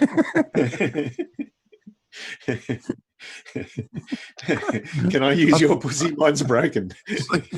I can see a plethora of pussy jokes coming out. Yeah, I can. Yeah. Moving on. Yeah. Moving on. All right. This here. What do you think this one's about? Glow-in-the-dark pigs. No. You went just a bit too far there, Paul. Oh, okay. Oh. World War One facial reconstructions. Facial reconstructions, yeah. That's the start of plastic surgery. Yeah. Yeah. And so during World War One, about 3,000 soldiers underwent surgery at the Queen's Hospital for the wartime wounds. Their scars were, visually shocking, but the operations were remarkable for their time. So this guy actually developed the technique of plastic surgery. He's known as the father of plastic surgery, because basically what he did, you can see from the pictures there, he took a piece of cartilage from the ribs and grafted it to the guy's forehead and then reconstructed his nose. And after several surgeries, he basically had what you could consider to be a normal looking face again. So, those sort of techniques are used in modern surgeries even today. Yep. All right. Yeah, they were getting soldiers coming back with the most horrendous injuries, usually caused by shrapnel. And of course, this was really the first time that they could actually sort of do anything about it. But I think the First World War really expanded the ways in which you can mutilate somebody's body and they still survive. Yeah. Some of the injuries really were quite awful. Yeah. Yeah. So this next one, literally glow-in-the-dark pigs. Hey. So what they did was they genetically modified a pig embryo, and they put genes out of, what was it out of? Algae. There's jellyfish there. And jellyfish. That's right. Yeah, jellyfish. And they had pigs that literally glowed in the dark with a green glow. But and it wasn't just the skin of the pigs; it was the whole pig. Yeah. So did the sausages and the bacon all glow as well? Almost certainly they didn't use that. They didn't turn that pig into something edible. Well, no. That's just a lost opportunity, isn't it? I say almost certainly, but given the cat experiment, that's actually a bit of a stretch. But Tony, could you imagine it? You're sitting down to tea with your loved one, a romantically set table, eating pork sausages, no candlelight, but your sausages are doing it all for you. Yeah. I do not like them. I do not like green eggs and ham. I do not like the ham I am. But do you get glow-in-the-dark poo after?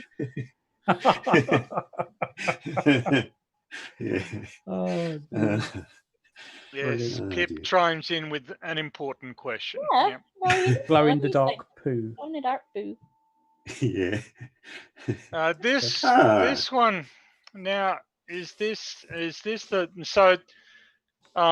one I think I do know because it was in Scientific American. It famously they put some cartilage under. They were able to grow cartilage in the shape of a person's ear. Yep. Yeah. So what they did was they put a frame, a plastic frame under the skin of the mouse, and it gradually got replaced with the cartilage. and they put stem cells basically of cartilage in there, and they grew the cartilage. Yeah. Have you ever heard of that famous medical fraud, medical research fraud case, where the guy claimed to have grafted skin from black mice onto white mice, and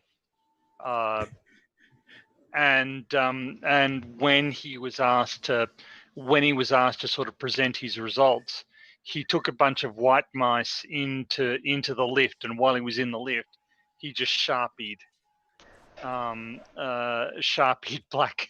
He took the black Sharpie with him and just sharpied. Yeah, as if that'd take a lot of detecting.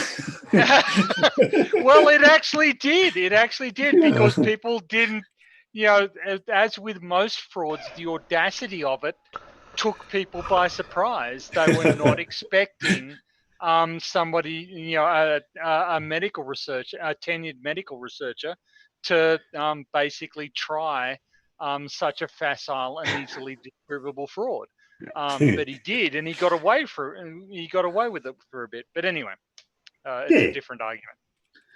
Yeah, so I thought this is interesting. It is. Yeah, because they can grow. But that's a famous mouse.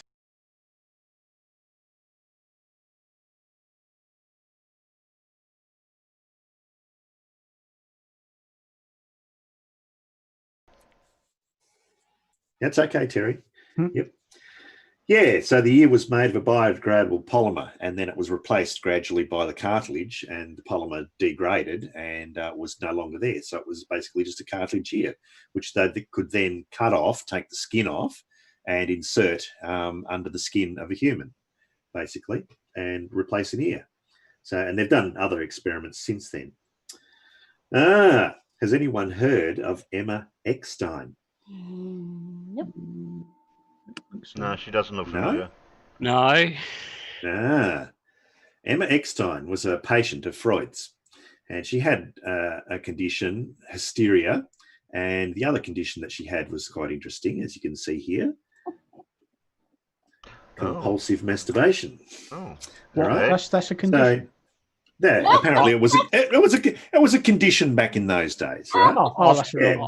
I must have caught it from her. You've got to remember that the morals of society back in those days were different than they are today. Yeah, but they didn't have purple dildos back then. No, like they say here, believing surgery would fix her problems. Freud called Wilhelm Fleiss, and they basically did surgery on her, and he thought that the nose was connected to the genitals, and that caused all sorts of problems. So he did surgery on her nose. Well, somebody's nose anyway. Yeah, on her nose, and unfortunately he left a whole heap of gauze in there, and it became pustulous, and she nearly died. And almost when she was dead, she snotted out a whole couple of bowls full of pus and this big lump of bone, and they found out, they called in another doctor and found out that he'd left all this gauze in there. And so now they don't sort of like have that same view anymore, that I don't think that the nose has anything to do with the genitals much anymore. But there is one thing about that. She wouldn't have had her compulsion during this operation and afterwards. It would have she wouldn't have thought about it. Well, I guess she didn't masturbate much once she was dead.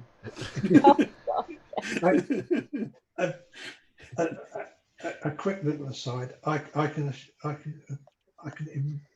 imagine just how disgusting that would have smelled, because my oldest son is profoundly autistic, and when he was sort of 6 or 7, he had this odd thing of shoving bits of foam up his nostrils. And they would go in there so deep that it required a general anaesthetic to remove it. And,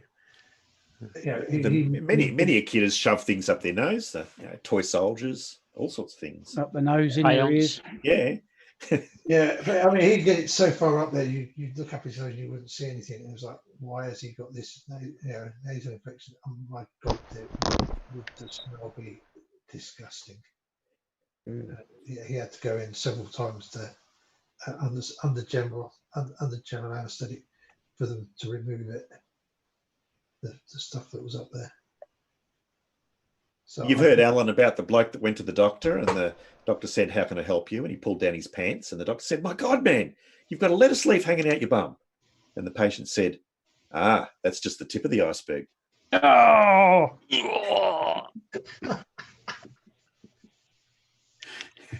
Next. Oh, dear. The Soviet surgeon and his two-headed dog. Has anyone heard of this one? It rings a very vague bell. I think I've heard of it before, but never really read up on it. Yeah, this guy actually performed surgery trying to attach the head of one dog onto the body of another dog. So the dog had just cruel. Yeah, the dog had two heads, and the head and forelegs of the second dog was attached to the other dog. So what? Yeah, it is disgusting, isn't it? Yeah. Who experimented with transplants on animals from the 1930s until the 1960s. He's regarded as somewhat of a pioneer. This grisly experiments on dogs have left a stain on his reputation. Gee, I wonder why. Yeah. So the dog didn't last more than a couple of days, 3 or 4 days. But yeah, so intriguing, but quite disgusting. Yeah, that's right. Next one. Has anyone heard of the Holmesburg program? Nope. No? So. No. Another unethical scientific experimentation thing, where for 20 years, a dermatologist, Dr. Albert M. Kligrum of the University of Pennsylvania, used the inmates of a Philadelphia prison as the subjects of tests on shampoo, foot powder, deodorant, and later mind-altering drugs, radioactive isotopes, and dioxins. So basically, he used the prisoners to experiment on. Yeah. Lab rats. Well, you'd have That's pretty unethical, isn't it? Yeah, plenty of subjects in a prison. Yeah. I've got a book. Before or after the Second World War? Well, that was in, I don't know.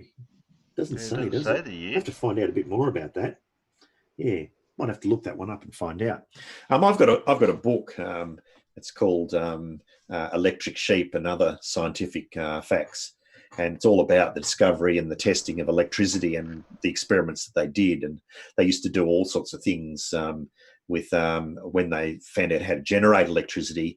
One particular guy started to actually find out how much electricity it would take to kill, say, a small bird. And then he would move up to a bigger bird, and then he would electrocute a cat and then a dog. And eventually they electrocuted an elephant which killed a number of people in Coney Island, and they electrocuted it. And I think you can still actually find the videotape of that on the internet if you look hard enough. Pretty disturbing. But they actually used to hold parties where the highlight of the dinner party was to get the chicken, and electrocute it and then roast it. And you'd have the electrocuted roasted chook for dinner. That was part of the thing. So this guy, he experimented on a number of animals, and eventually the public outcry became too great. And so he had people writing to him, begging him to stop experimenting on animals. And so he finally caved in and stopped experimenting on animals. And he wrote to one of his friends saying that due to public pressure, he was going to stop experimenting on animals, and instead he would experiment on his wife. So he took his wife up to electric shocks and passed them through her, and he said she didn't like it very much, but yeah. Oh shit, Sherlock. Yeah. Yeah, love. Just hold on to these electrodes. What fun! As somebody who's accidentally connected himself to the electricity. Yeah. Yeah. And there was a similar sort of thing too, where when they were learning to build vacuum chambers. They were building bigger and bigger vacuum chambers. And of course, they eventually got to the point where they could put an animal inside a vacuum chamber. And they realized pretty quickly that animals didn't last very long inside vacuum chambers. No, but okay. things like lizards and stuff lasted a lot longer than other things. And they, they were trying to find out why. And they did a presentation in front of the Royal Society where they had a vacuum chamber big enough to put a man in. And this guy was going to actually go in and have the air all sucked out. But the vacuum pump broke down and they didn't carry out the experiment, thankfully. That was lucky. Yeah. Got away with that then. Yeah. Yeah. Project QK Hilltop. Anyone heard of that? No. No. It's all about Chinese torture and interrogation procedures. In 1954, the CIA, fancy that, the CIA doing something unethical, hey? Yeah, fancy. Project QK Hilltop was created to study Chinese brainwashing techniques and to develop effective methods of interrogation. Most of the early studies are believed to have been performed by the Cornell University Medical School's human ecology study programs under the direction of a Dr. Harold Wolff. Wolff requested that the CIA provide him any information they could find regarding threats, coercion, imprisonment, deprivation, humiliation, torture, brainwashing, black psychiatry, and hypnosis, or any combination of these, with or without chemical agents. According to Wolff, the research team would then assemble, collate, analyse, and assimilate this information, and will then undertake experimental investigations designed to develop new techniques of offensive defensive intelligence use. In other words, they were going to learn how to effectively torture people and brainwash people. Yeah. And so he said that he would expect the agency to make available suitable subjects and a proper place for the performance of the necessary experiments. So he basically expected the CIA to provide him with subjects to carry out his experiments with. Yeah. Next one. Lauren Bender's testing on children. Guess what she did with children? Gave them electric shocks. So she did experiments on electric children with electroshock therapy and wondered why a lot of them went schizophrenic. Yeah, well, I wonder. Yeah. So after she died, of course, the experiments stopped and no one else could be bothered doing them. I wonder if that doctor used to be called Stan Bender. Don't know. Why do you want to be called Loretta? Yeah, I get it. Yeah. From now on, I want you all to call me Loretta. Loretta. I want to have babies, but you haven't got a womb. Don't you press me. It's going to just put it in a box. Blue, that sounds cruel. That's what I automatically think of when I see the name. When I see the name Loretta. Yeah. That sounds cruel. And we've all heard of Project MK Ultra, haven't you? Well, we've done enough series about it. Of course, we have. If you've been in flat Earth long enough, you would have heard about that. So yeah. Yeah. I'm not muted, am I? We're basically the CIA again. The CIA again wanted to investigate mind control. Am I muted? No, you're not. Oh, I was trying to say something, Okay. Yeah, so we've all heard about MK Ultra, and eventually the CIA came clean about MK Ultra, but I don't know if they've been completely honest about it all. I doubt it. No, I doubt it Smart too. asses in the peanut gallery. What? One of the American bombers, I'm trying to think which one it was supposedly a victim of MK Ultra. They did a series about him. Was it Manhunter? One of the Manhunter series? Blew up a bloody great big building in Oklahoma? Yeah, that's it. The Oklahoma bomber. Didn't they do a Manhunter series about that? And wasn't he a supposed victim of MK Ultra? Yeah. I have no idea. I think it's a while since I watched it, but I'm sure there's an MK Ultra connection there. But there have been so many sort of films, programs, series about sort of people who've been victims of it, part of it, blah blah blah. It's quite a well publicized thing. Yeah. But yeah, Yeah. like you What a- say, what just a- I just mean, how most- honest and upcoming the CIA have been about Yeah. it. Well, Yeah, I mean, most people know about the drug use in MK Ultra. You know, they gave them LSD and things like that. But I don't think a lot of people would know all of the other techniques they used as well, like they say here: chemicals, hypnosis, sensory deprivation, isolation, verbal and sexual abuse, as well as other forms of psychological torture. Hmm. So basically, they were trying to change the way people's brains worked. Yep. In that stuff. Would that work with So flat there you go. earthers? But how can you change a brain structure when there is no brain there? Oh, okay. And just from John Rapp out in the chat, apparently Dead Kennedy in Space did a debunking recently about the Project MK Ultra conspiracy side of it all. Yeah. Yeah. So I just thought that was just 10 experiments throughout history that I thought were interesting, awful, you know, a bit different. There's many more. And next week I might, or the next time on Saturday, I might even do something a bit more light-hearted than this scary stuff, and go through, pick a particular year or something, and look at all the weird and wonderful experiments that were done for that year. Because there are quite some interesting things that have been experimented on over the times. Mm. But anyway, that's what I've had for you today. Thank you, Paul. That was great. Yeah, thanks, Paul. Paul, if I might, if I Yep. might give you a hint of something to look at, Yep. maybe some of the Royal Institution stuff from the early years. Oh yeah, When the really, that's the yeah, Faraday yeah. years, those sorts of people, because lots and lots of public demonstrations at the Royal Institution back then. Yep. I see somebody guess the name for your avatar, Paul. Yes, David Bohm. He has an alternative theory of quantum mechanics, and it's a little bit different because it preserves locality. So it's called the hidden variable theory of quantum mechanics. A bit controversial, and still people that follow that today, even though it's not accepted in the mainstream of physics anymore. What? Anything that he said was anything to go by, or what? Everything was. Oh dismissed? no, he made some significant contributions to a number of areas in science, particularly in quantum mechanics and stuff. And some of the ideas that he put forward generated a lot of tests to test quantum mechanics. And one of those tests was the Bell's inequality test.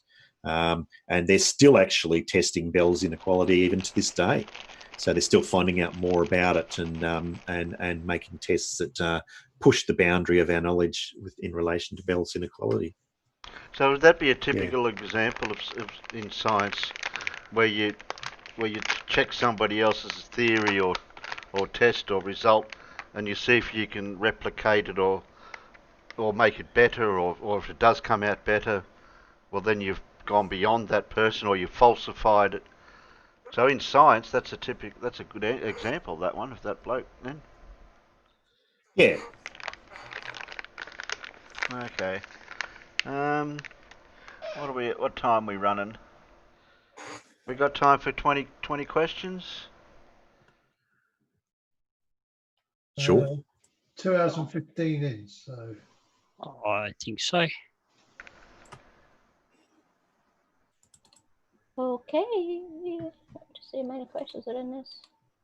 Nope. Yep, 20 questions exactly. Yeah, I think 20 is probably not a bad number. Okay, here's the science quiz. Oh, that's me, Mipid. I should have muted myself.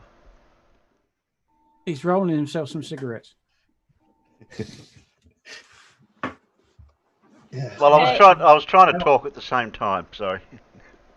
Again, I must remember to type in the correct. But your mic still picks up the rustle of your backy. Your backy. Yep. Backy bag. Okay, chat's open. Righty ho. Make sure it's to everyone. Yeah. And off we go. Question 1. Which is the brightest star in the constellation Aquila? That one over there. Altair. Who said that? Who said that? You're supposed to type it. John. You have to type it. John Watson. You're supposed John to type Watson's in it. Discord. Get out. He's in Discord. He's cheating. Somebody mute him. You're going to get muted because you're cheating. Supposed to type it. You either come in here, John, or you stay out there and type it. Come in or piss off. Merci, he's the legend. Merci, How do- astronomer. how do I come Okay, in? so that's that question. Put there. Terry, I'll need to organise that. Do we invite him in, Terry? Let's see. He's been in before, hasn't he? Mm-hmm. I think he just dropped it on.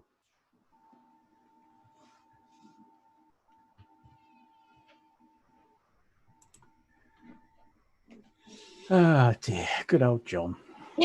We've missed you, John, whilst you've been on holiday. There you go. now he's in the chat. Now he's got it in the chat. Yeah, but oh no, it's okay. I was going to say if he was still listening in Discord, he'd get a. Oh, was I muted? Sorry. So you tell me to mute, and then I can't talk. No, not mute you. Mute John in Discord. Don't let me hear the question. No, he's not in Discord. He's jumped out not of in Discord Discord. now. Yeah. Now I can't. Okay. Now I can't give him the key to the special place. Oh, I'll give him the key. John, get back. No, I'm going all right. I've got him. Right. Okay, that was a wasted question. Yes, it was Altair. Thanks, John. Oh God, now everybody's shouting downstairs for a minute.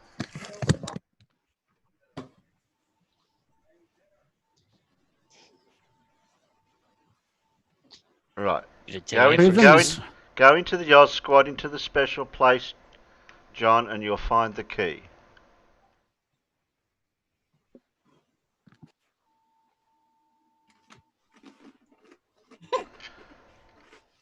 Bloody scares the shit out of me, that does, when people go into Discord and we're in here and I hear this other voice and I'm going, shit, who was that? Just the voices in your head. Oh, okay. It's your alter ego saying to kill them all. Are the lambs still screaming, Terry?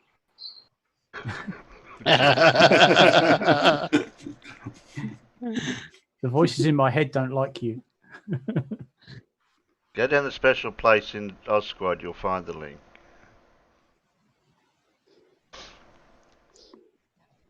Yeah, well, hang on till I get said now. Yeah.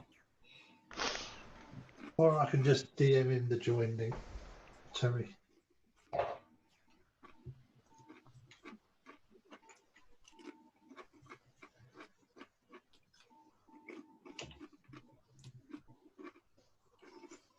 I'm eating now. Yeah. I know. Can hear it. Casual, stop it. I'm sure John's been on my channel, hasn't he? Or has Yeah, he been I've on been. yours? Or was he on yours, Alan? I can't remember now. No, you It's been a while. Oh, he's been on yours before. I've just DM'd him the join link as well. So Yeah, it's been a So while. he's so probably coming naked. he's probably He's lost. probably the coming proce- naked. He's probably lost. He's probably lost the procedure. No, I don't think he is naked. Actually, I think he might be. Yeah. I think he might. Oh, Here's Jupiter. Alan let him in because my hands were busy. yeah, I let him in. Yay. Hello, John. And you don't. here? And we all have to give a certain person credit that's on the panel that just dropped out because I was just about to give him credit. I was going to give credit to Tony because he had an avatar, and he just dropped out. Oh. Oh, bugger. I think I'm here. Yeah, I Right, think so- you. I think you Yes. are. You are. So open up the internal chat box. It's down at the bottom, chat. And type your answers in there. Yeah, don't shout them out. Oh, Jeez, John, I'm a that's smart it. person. I've got to type faster than now. Yeah. I'm screwed. Yeah, Press like, click, please. like Blue said, it's like a typing contest in here. Yeah. Okay. Fingers ready? I'll Tony use would probably my go- fingers go are busy. there. I'll use my feet. Just before we start, can I just say out to the peanut gallery, casual, put your dummy back in. Stop sulking. I did say someone was eating it. Nobody Yeah. admitted it, so or I would have gotten. Somebody was chewing. Somebody was eating a biscuit. Yep. Wasn't me. But they weren't trying to talk at the same time. Casual. That's the joke. You always try to talk with your mouth full. Oh, Carl says it's buffering. No, I'm not. Right. I'm not. It's just Okay, you, Carl. question. Okay. Ooh, question 12.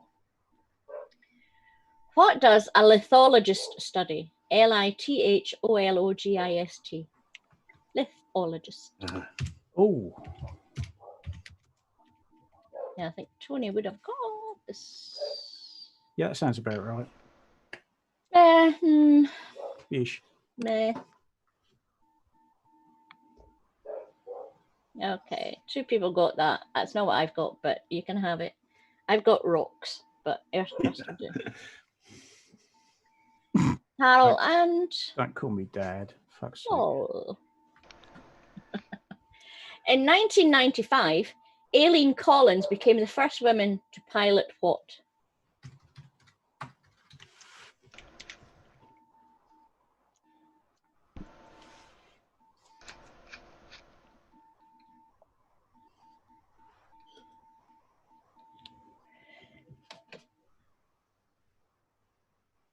Why does it sound like somebody's playing with Morse code in the background? Yeah, I was going to say the same thing. That's the cooling fan on Pip's PC. Fan. Apparently, everybody thinks it sounds like I can't hear it. It. I hear a woo. And I hit it. I think it's got a slightly iffy bearing. I hit a thump. Doesn't stop it though. And out in the chat, No Name was first. No, it wasn't. Carl Edwards was first. And in here, Farmer's Boy was first. It was a space shuttle.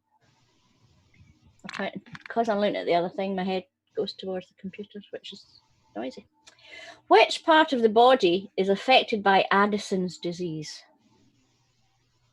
Fucker, we've had this before, I think, and I still can't remember what it is. That's what I was just thinking. I don't know.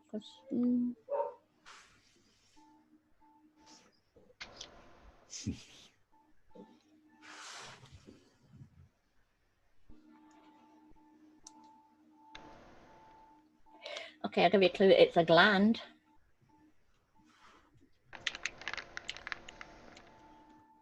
Oh, I'm going with that as well. Then. I think it's that.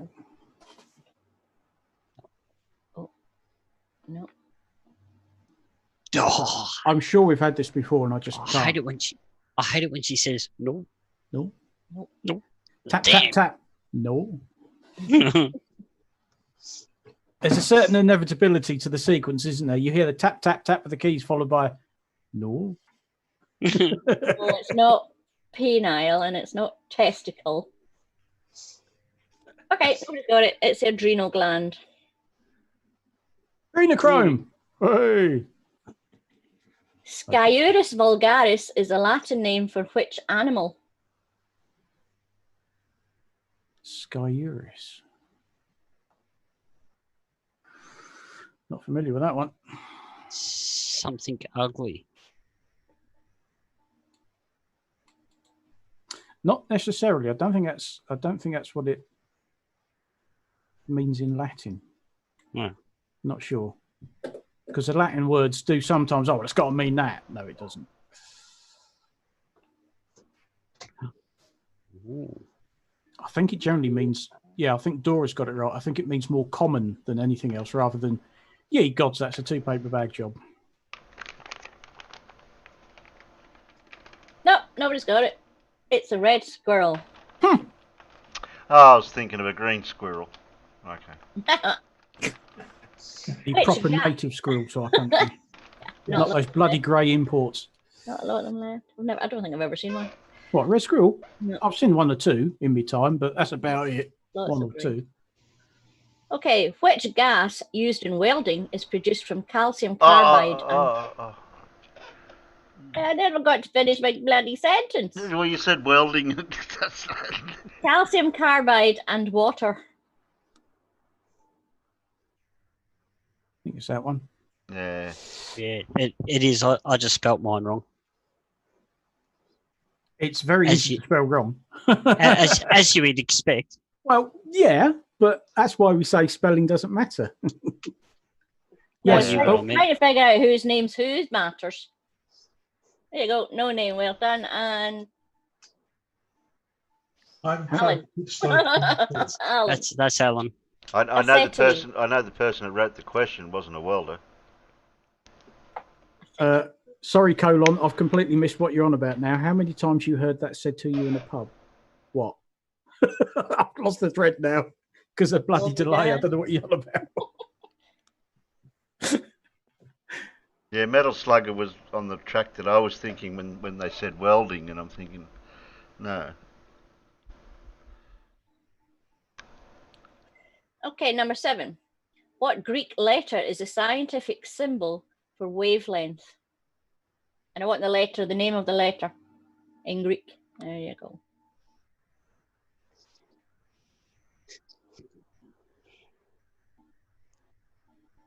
Jeez, and here I am trying to find the right code so I can get it up on the screen. Well done, Dora and Alan again. Lambda. So that my cheat sheet is not on my cheat sheet. I'm not even sure it's on mine. I can't even be asked to look. It might be, but bollocks to it. Well, my cheat sheet's in front of me, so mine's blue tack to the wall, and I can't quite read it from here. If anyone knows the answer to this, they can have triple points. How many joules are there in a calorie?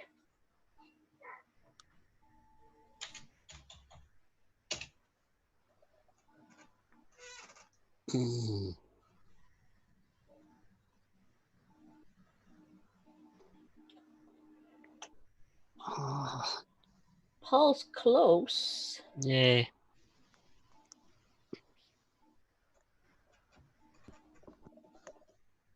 Stu's close. Oh, no, wait a minute. No, Stu's not anywhere near. Sorry. Ignore that, Stu. Sorry. I'm giving you false hopes there. Metal Slug's handicapped because they're on a mobile phone. I see. We're joined by Thank God It's Flat. Oh, he was here for. He was the first in this morning. Was he? He said he was blind earlier on. I don't know what he was doing, but he said. Hello, somebody's just throwing darts at the board now. Yeah, I think so. Okay. Oh, somebody Googled. Of course I did, but at least I'd admit it. The answer is 4,184. Right on the nose. Right on the nose. You're in 4,000s, you can have a point. I didn't what you Google. find when you Google. What is the common name for the disease variola? Don't know.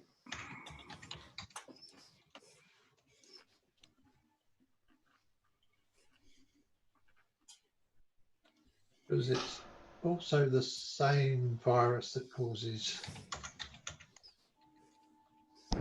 And. Oh. Yeah, it's your second word's right, but. And that.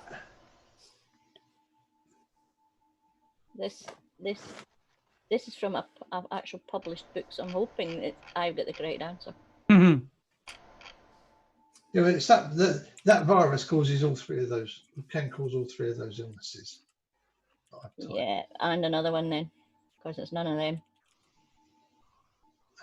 No, I think you got it wrong. I think you've got the. You're thinking of herpes, Alan. John Rapp. I'm sure it's the variola virus. Smallpox is the answer. Yep. I was going to say it's a pox, but it's not chicken. No. I've got smallpox, variola. Okay. What is the second stomach of a ruminant called?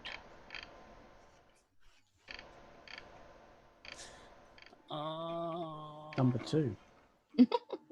Lucky.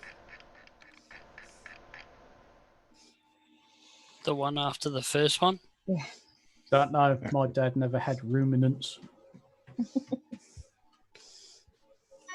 We had wheat, barley, peas, and for a while black beans and sugar beet. And all my friends said, "This isn't a proper farm. There aren't any animals." I said, "We've got some cats." And probably lots of rats. A few winters, yes, an awful lot of rats. And that's when all the lads would turn up again and say, "Are we shooting rats tonight?" Mm. Yeah, No, it's not the give country. it an hour and we'll see what we can find. Okay, nobody knows. So it's called the reticulum. The fart generator. No, I think that's one of the next ones along the line. Reticulum. Not familiar with that. What term is given to an abnormally slow heart rate? Oh, blimey.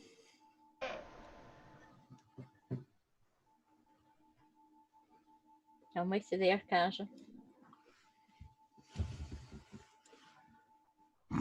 You know, a friend that I was staying with when I was on holiday, a nurse, she was working in a COVID ward and she got COVID.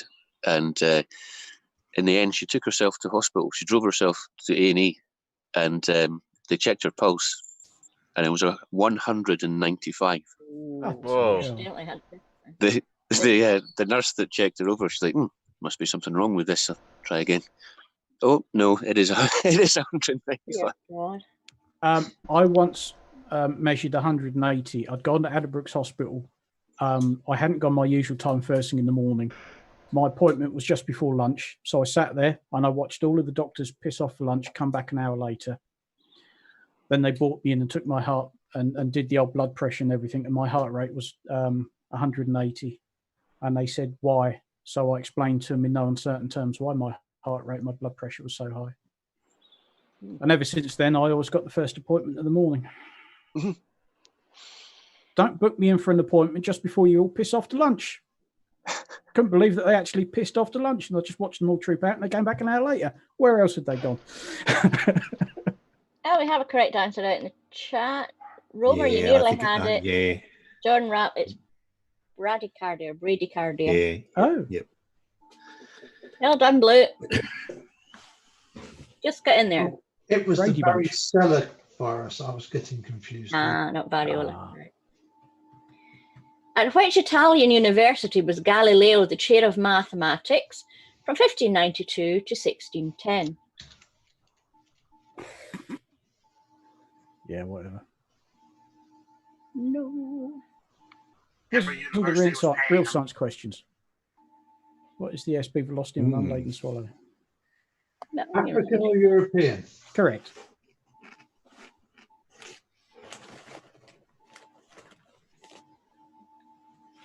Right, somebody's crunching again. It's Paul because he lit up. Yeah, it's probably me. Eating's fine. Just don't do it whilst you're trying to talk as well. Casual.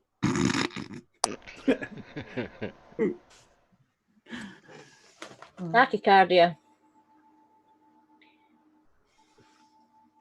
Nobody got it. It's Padua. Where? Padua. I thought that was an Apprentice Jedi. That's it. No, that's Padawan. Close enough. My young Padawan apprentice. Oh. Another medical one? No, I'll ignore it. What element has the atomic number 12? I never did get that periodic table put up on the wall. Shit.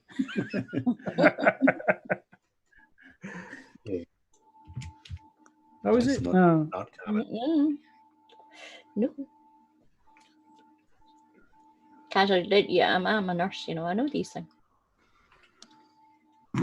I don't know how I misspelled the answer so badly the first time. It's wrong anyway. That's not what I've got. Put it that way. I may have to go Google, double check. 12T. That's a new element. 12T. Casual's brain. Carbon-6, guys. Oh. Well, it's two of them then. I'm not putting in the answer. I had to Google it. It's carbon too. That's all. It's easy. Fixed. It's definitely not. It's There we definitely go. Sam Cam, well done. Yeah. Magnesium. Yeah, I had to Google it. I haven't got a clue. Now, someone in here should definitely get this. Parsec is a measurement used in which branch of science? Star Wars. Millennium Falcon Speedos. It is a science.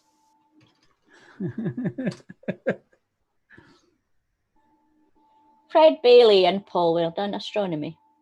Astronomy Domini. Oh. So I beat Paul with astronomy. You did. Would you like me to? On mine. Wait a Would you like me minute. to tell you exactly what it is to bore you all you to did. death? I did. Go on then, John. While we wait for Victor. It's derived from parallax and arc second. So it's the distance away something needs to be to subtend an angle of parallax of 1 arc second. Oh, cool. I didn't know that. That makes sense. Yes, Alan, it was you. Forgive me. Okay, next question. I think we might have just heard about this not long ago. What bodily tissue is composed of cells called chondrocytes?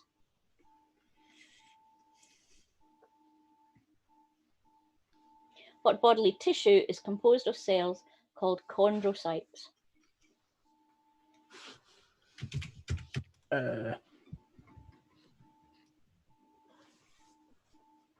Flynn. Mr. G. We were looking at a picture of a mouse at the time, I believe. Oh, thingamajig. What's it? What's it made of, Peter? Oh, it's gone. Bloody hell. I know. Yeah, that's it. Well done, Dora and Alan. Cartilage. I knew it began with a C and I just couldn't. I had a complete mind blank. 17, so 4 to go. Okay. X-rays were discovered by which German physicist? Don't need his first name. Second name I'll do. Can't remember. Oh dear, I'm not doing very well today. When do we get 50 questions on military history? Well, I'll have a look because it's a Collins quiz book. There might be military history of the 20th century, please. Yeah. Was it those pigs? No. Yeah, we got Alan and Carol. Well done. However you pronounce it. Wilhelm Röntgen. Röntgen? Oh, yes. Oh, Go this down. is also Thank you, Rankin. Military history of the 20th century. Military history of the mid-20th century. No, you can start at 1914. I'm quite happy with that. Okay. Well, and go through to, say, 50. Well, you go through to the Falklands if you want. In fact, you can go all the way. Right, first. Next. Next. Has also been mentioned today. Which institution published Sir Isaac Newton's Principia in 1687?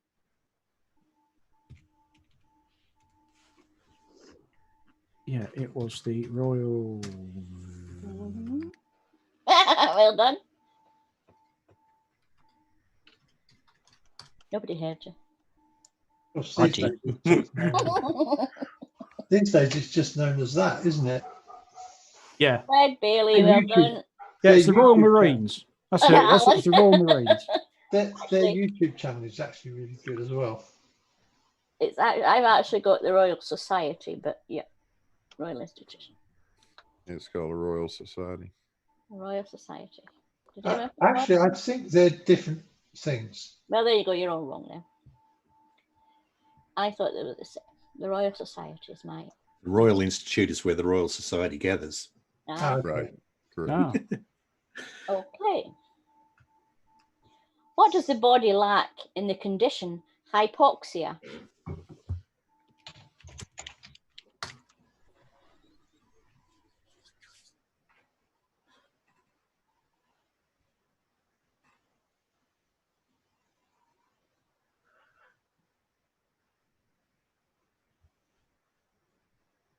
Yep, Carl and Alan, we're done. Oxygen. Paul got O2 first, so. Yeah. Oh, Paul, sorry, did. Oh, Yeah. must be my birthday. Okay, last question. What are KW Sagittarii and KW Cygni? Can I have that in English, please? That was in English. What are KW Sagittarii and KY Cygni? They were at one stage.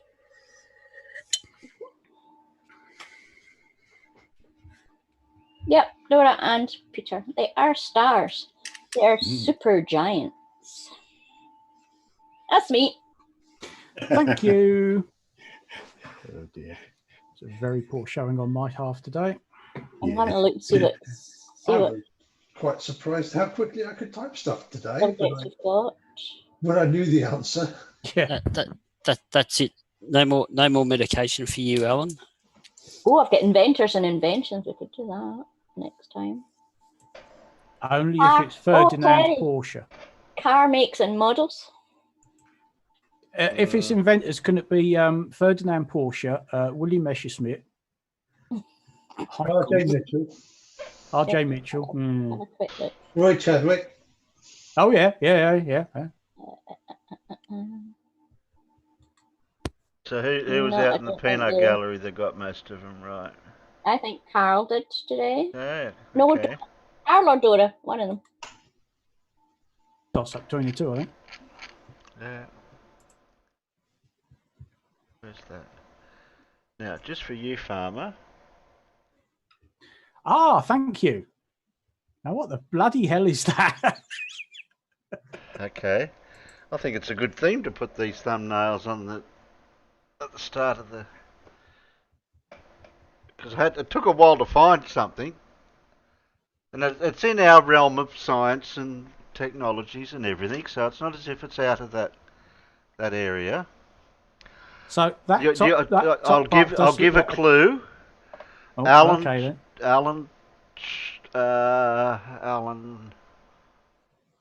Alan has some expertise or knowledge, not knowledge, but expertise or experience.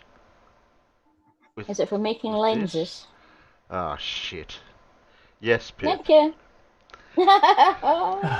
There you go. I think the clue gave it away, didn't it? Yeah. It's for grinding lens. Ah. See, Farmer, you could have guessed that. It's got a handle on it, and it's got some flat areas there, and a cog, and a... Well, Casual reckons it's a torture device designed to be used on me. Oh, that's all right. That's not very nice. I was going to say it looks like a medieval sex machine, but No, it's not. Actually, it's a grind. No. It's to grind The lenses. output's all wrong. 1800s, I think that picture depicts. I'm now worried about you, Peter, and what the hell you're getting up to in your alone time. Yeah.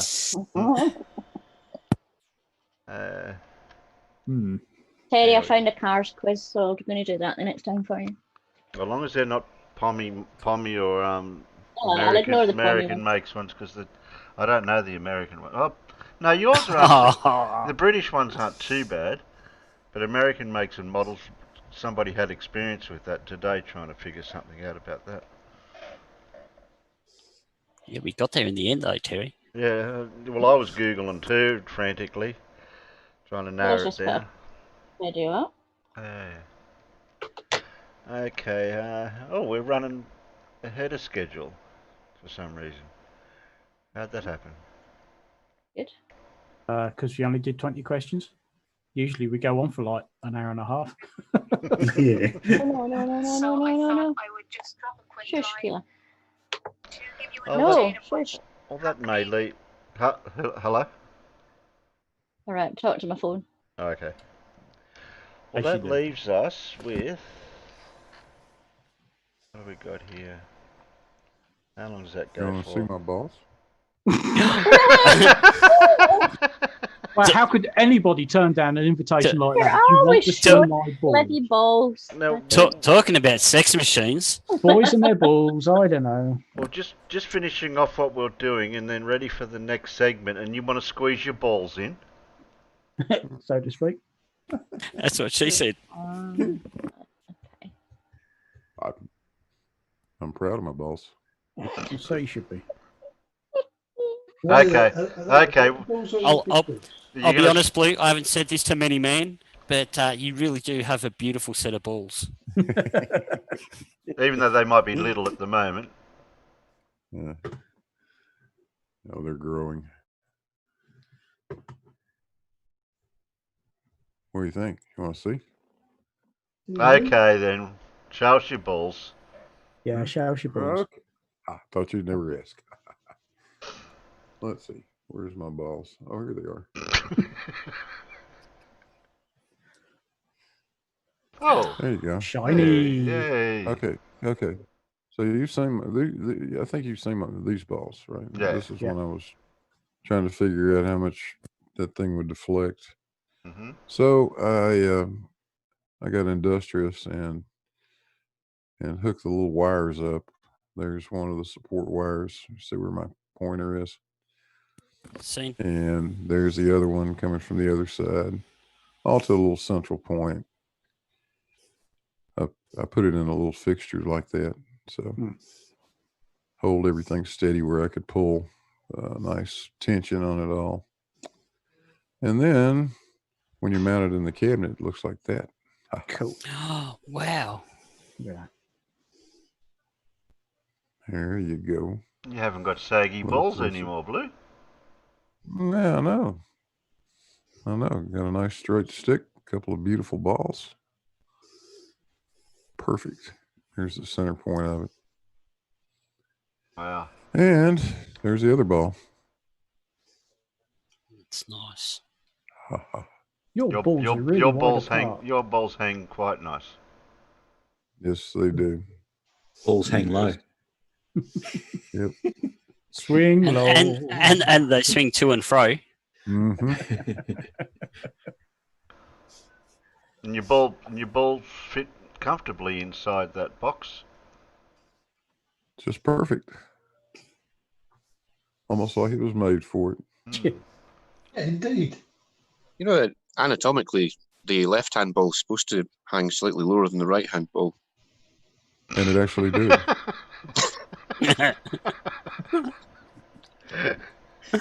Unless you're Jimmy Carr. And then I walked around on the other side, and it was opposite. Oh shit! But anyway, that's my balls. Nice. You're so close now, aren't you? Getting there. So now it's just a matter of mounting the mirror for the laser and putting in your scales on the inside, yeah? Yeah. I gotta get the big frame built for the large ones. I may start working on that today. Okay. What have we got here? John Rapp says you need a brass monkey for your spare balls. Yeah, I do have spare balls. Yeah. John Rapp was suggesting that you might benefit from a brass monkey then. Which is true. They would help keep your spare balls under control. Yep. Let's see, I have a use for two more of the balls. I can use them for handles on the rotating device, which is going to be just like Cavendish did. It's sort of a pulley up there with a couple of ropes, I'll just hang a ball on each one of the ropes. It'd be a great thing to grab onto and pull. That way I get to fondle my balls as I do the experiment. Oh, I've never seen an experiment so loaded with double entendres before. And that still leaves me with 3 leftover balls. I think maybe I'll have a contest or something. Oh dear, what a load of balls.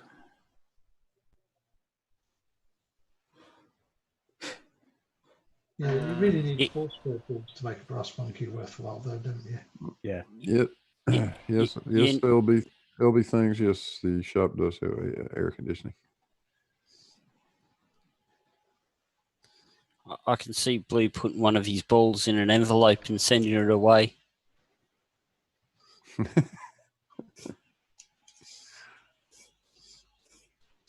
Yes, I will not paint the balls inside the experiment blue. That might cause people to cry foul. But the 2 on the outside, oh yeah. You betcha. You do one blue and one red.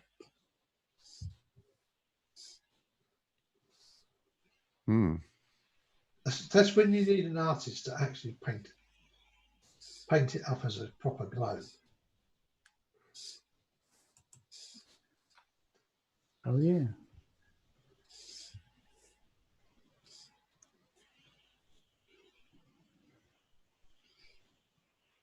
My balls don't have names. Lefty and righty.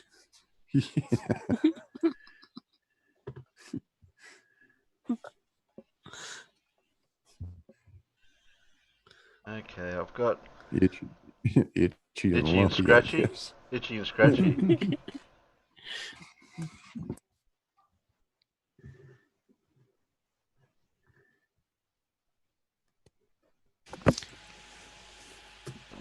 Shouldn't have moved that.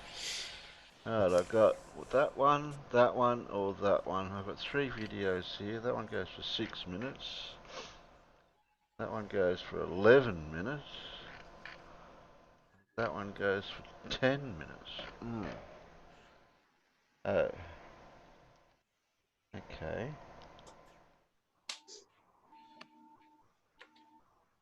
Got that one. Okay, we'll do that one first. We'll definitely have to do that one. Okay, I won't worry about that one for now. We'll do that one and that one.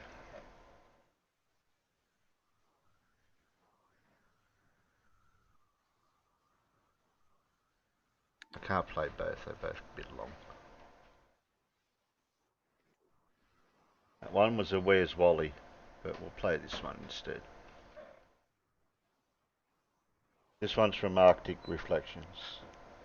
It only presented... Was that the one he premiered about an hour ago. A couple hours ago, yeah. Cool.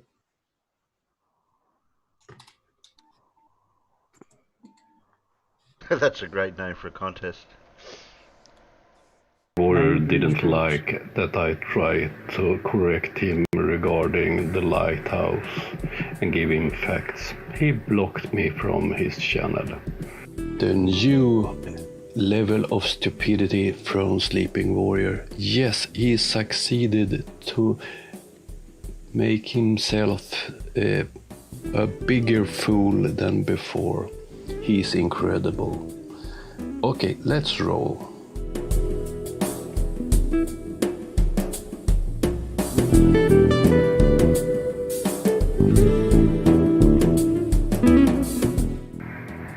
This is the lighthouse. I have a question to Sleeping Warrior that he refused to answer. On his picture or video that you see here, you see the flash from the lighthouse in the same level as the sea. But where is the rest? If you look at these pictures, it's cliffs and the whole lighthouse. It's only the top that's visible. How does that work on a flat earth, Sleeping Warrior? I forgot one important thing in my latest video about this lighthouse. It's the light itself. The range is determined from the light ball or the center of the light. This lighthouse is equipped with a Fresnel lens. On this picture you see the actual lights at the Magnhold Head Lighthouse and a sketch how the Fresnel lens works. When the lighthouse flashes, the whole window in the top will be lit up. So it's not only the light balls, so the height is higher than the one you measure. You worried about the background music? Yeah, I'm just hoping it's. Is there anything about the music in his? Well, he was out in the peanut gallery. If he's still out there or listening.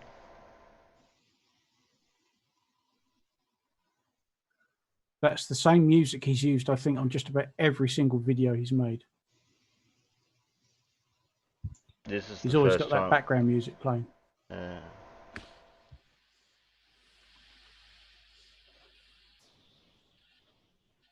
Music Stephen Boner, whoever that is.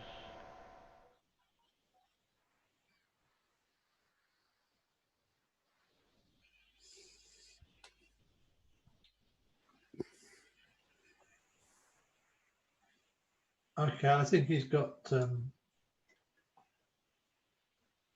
I think the music will be okay then. I'm guessing that. So it just seemed a bit familiar, like, but you know. Yeah, I know. I seen him Stephen earlier. Boner sounds like a. Oh, sorry, Terry. I was just going to say, because he was in the peanut gallery before, I was hoping he'd resurface and we could talk to him. I'd be very surprised if he's not using, like fair use stuff, because he uses that music on all of his videos. Fair enough. Yeah, it'll be for YouTube Live, I would imagine. I'll get into the audio library and see if I can find it. I was just going to DM him if he was somewhere you could DM him. How do we... He's not on my... I don't think he's in my... Artist name. No, he's not in my Discord. Oh, the Tonya seems to think it's from 1972. How do you spell his second name? Boner. Yeah. As in Boner. Boner. Is Boner coming into play? That's come up in the audio library with that name.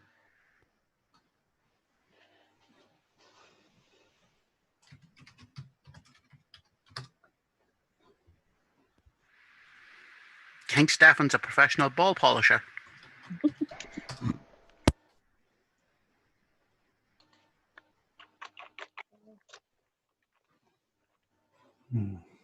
He's on Mr. Sensible's. DM it. Just send him a straight invite, Terry. Yeah, that's what I'm going to do. We'll get this out of the road real quick. Where's Mr. Sensitives? Mr. Sensitive, there you are.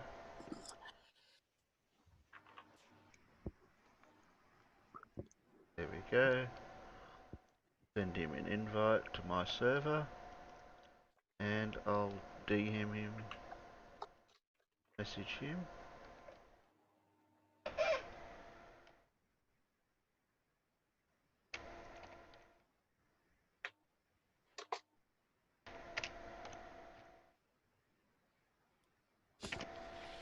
And then just add to the bottom half of the message, Terry, we're playing your video if you like it or not.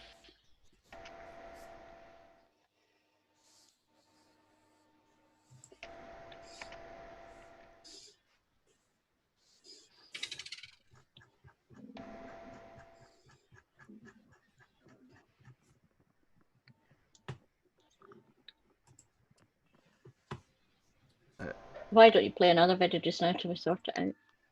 Yeah.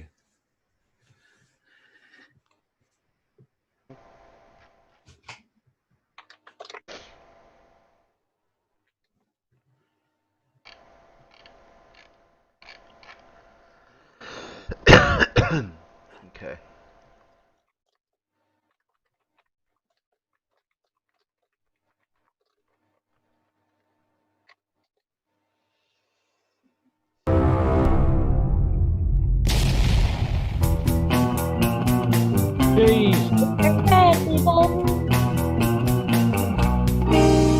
Mr. Sensible.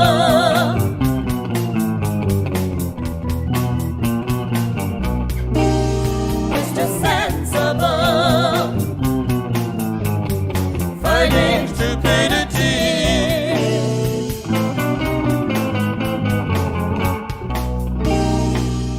With logic and cheese. Hello and welcome back to Mage. Today's video is just a short one. It's the Mage competition where you can win one of these extremely rare Mage patches. I'll tell you how in a few minutes, and I hope that you've been keeping a very close eye on all the videos because you're going to need to have. Mr. Sensible is proud that Mage, the mission above Globe Earth, has been sponsored by Bob the Science Guy and his channel Common Sense Science. I'm also proud that Mage is sponsored by Arctic Haze and his climate anomaly website. I'd like to take this opportunity of just saying a few words about Q.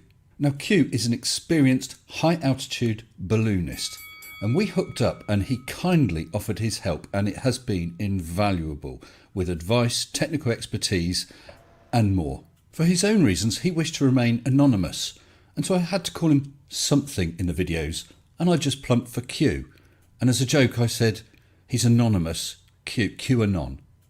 It's nothing to do with QAnon, it's just a guy of nickname Q who is anonymous, no more no less.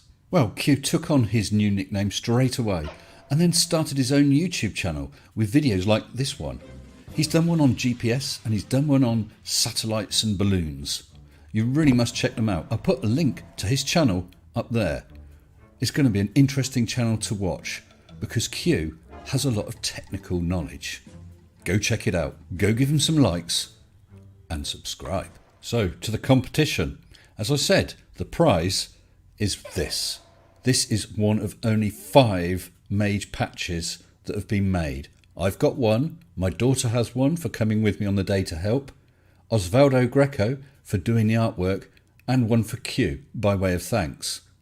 That leaves one, and this one is going up in Mage to whatever height Mage finally goes up to. The competition is opening now, and it closes at the point that I announce that Mage has completed. Competition entries will only be accepted to my email address down here. The winner will have to be prepared to send a postal address when requested in order for them to receive the prize. The winner will be the person with the closest guess to the highest registered height on the tracking equipment of the Mage payload. There are also 3 optional tie-break questions based on information given in the various Mage videos. Tie-break question number 1.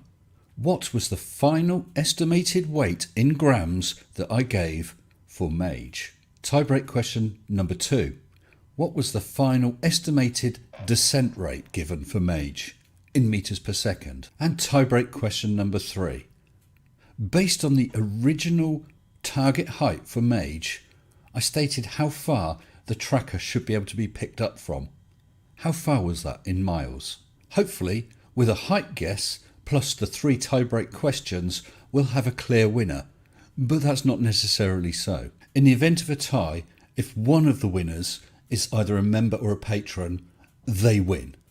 In the event of a tie between 2 members, patrons, or 2 non-members, then they'll be drawn from a hat. There'll be a recap of the competition rules at the end of this video. First, I'd just like to say thank you to my wonderful patrons. As always, massive thanks and appreciation to all my patrons, including new patrons Elizabeth Sagan, Michael Burnham, Brian Ramsey, Sharpworks, ex-Penguin95, Stephen York, Uwe Closer and Wee Scott's Dog, and my latest patron, Marconius. Thank you all so very much. So once again, a recap on the competition. The Mage Patch competition. The entry question is Mage's maximum height in meters. Tiebreak question 1. What was the final estimated weight for Mage in grams? Tiebreak question 2. What was the estimated final descent speed in meters per second? Tiebreak question 3.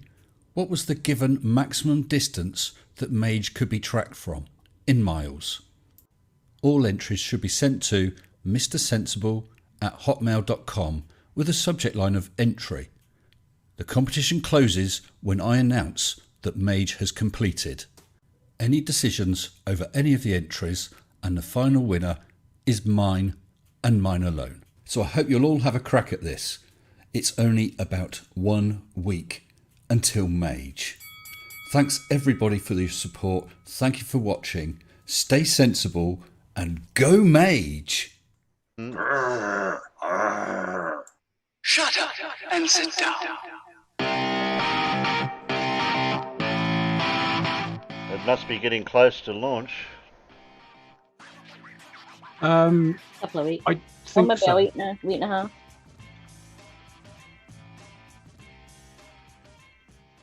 Well, I said on Friday it was 2 weeks. So. Yeah. It certainly won't be doing it at the moment because the weather's just too shit.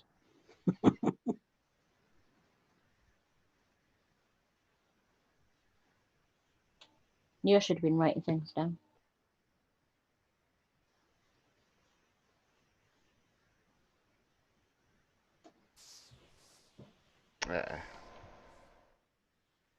Since I didn't play that other one, we got anything else? Oh, you just got a super chat, Terry. I don't think so.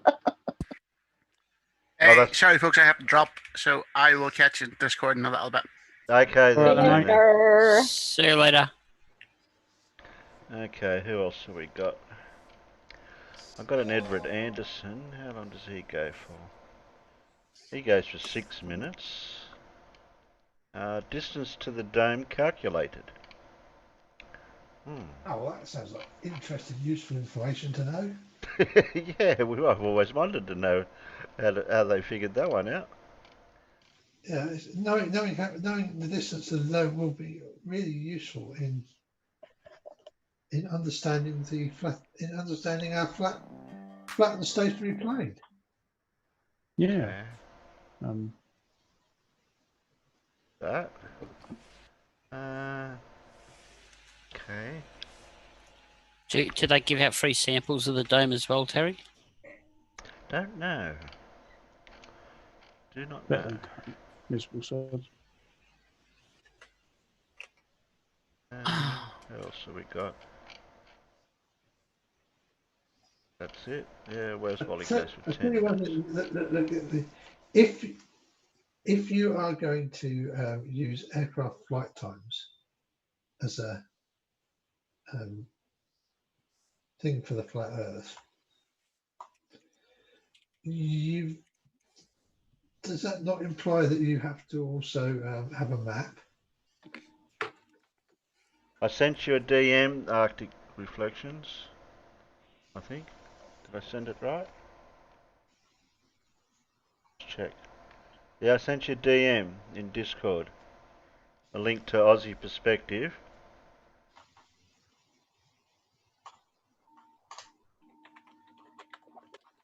And asked you a question about the music.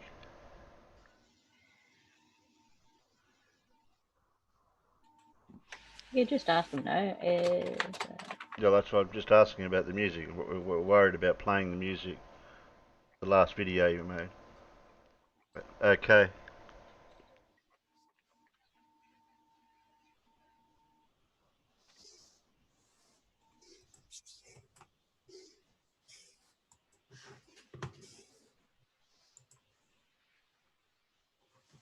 Now what do I do with the video now? Oh, shit, I shouldn't have closed that tab.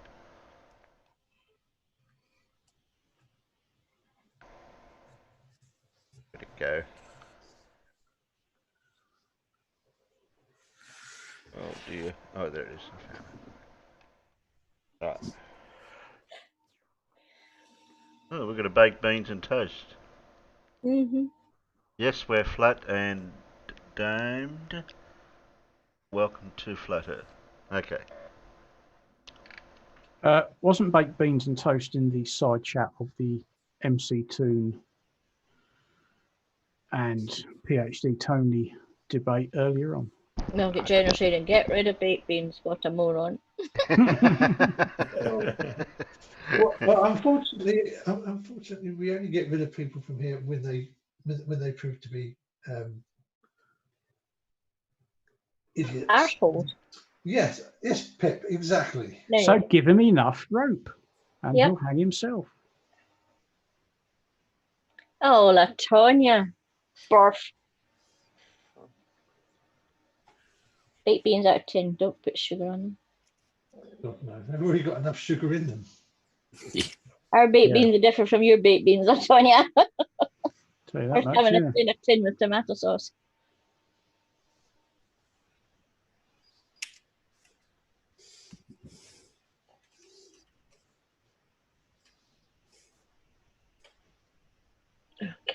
Yeah, that'd ruin them putting brown sugar on them.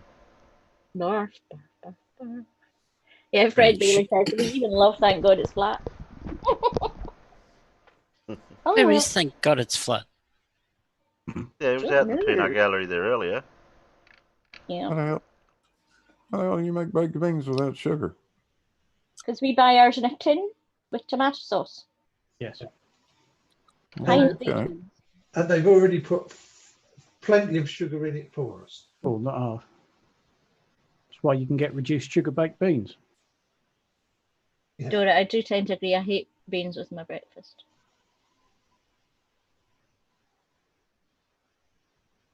Gotta have brown sugar and baked beans. Brown sauce.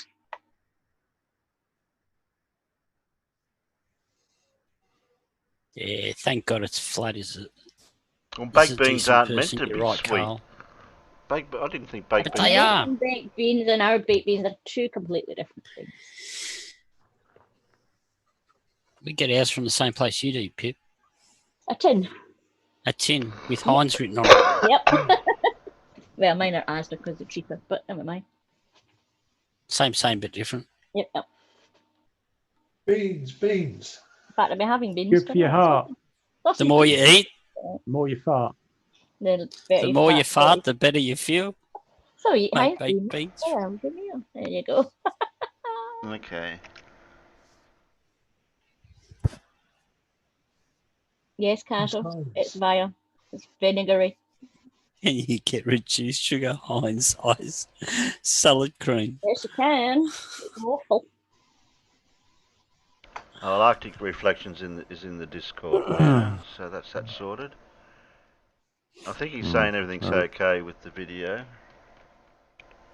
I'll drop his link.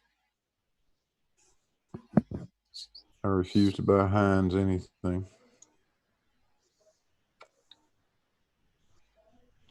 For why? Not allowed in my house.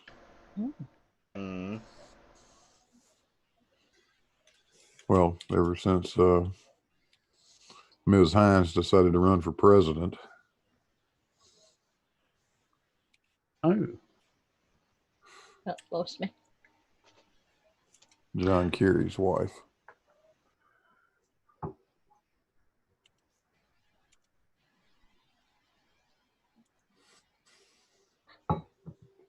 Latoya says, preach, Blue. Lost Tell the truth. Amen, brother. Hallelujah. Hallelujah. Can I get an amen? Amen. And woman. What are you always going on about women, Stan? I want to be I one. want to be one. But why? No, you don't.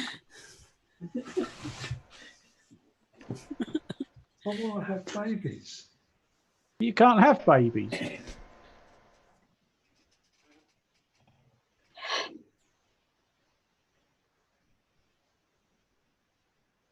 Yes, I was in McToon's side chat. The heliocentric role model was utterly destroyed in that debate.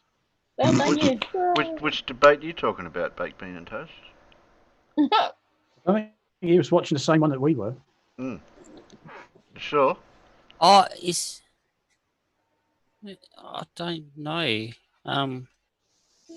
He's not talking about the one that had hip hop hippie on it, is he? Yes.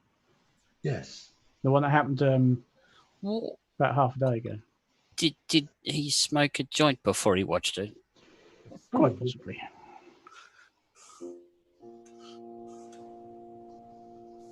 What on earth is that? Oh. Somebody's got the guitar out. I heard something. So that would be Paul. Danger moron. Can I press play? Press You play. can press play, please, before I press play. Are we starting from the beginning? Well, we're up to the Fresnel lens. The Brunel. range is determined from the light ball or the center of the light. This lighthouse is equipped with a Fresnel lens. On this picture you see the actual lights at the manhole head lighthouse and a sketch how the Fresnel lens works. When the lighthouse flashes, the whole window in the top will be lit up. So it's not only the light balls, so the height is higher than the one you measure. All lighthouses in the world is measured at the same way. It's you have international commissions that set the rules how to do this.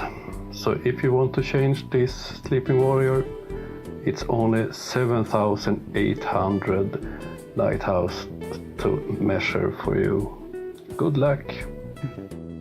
Once again, Sleeping Warrior had made claims that proves that we live on the globe. This time is that he admitted that we have a magnetic south and north poles. So an Australian or a New Zealand guy will look south and see Octantis. An American guy, South American guy, will also look south and see Octantis, but only on a ball.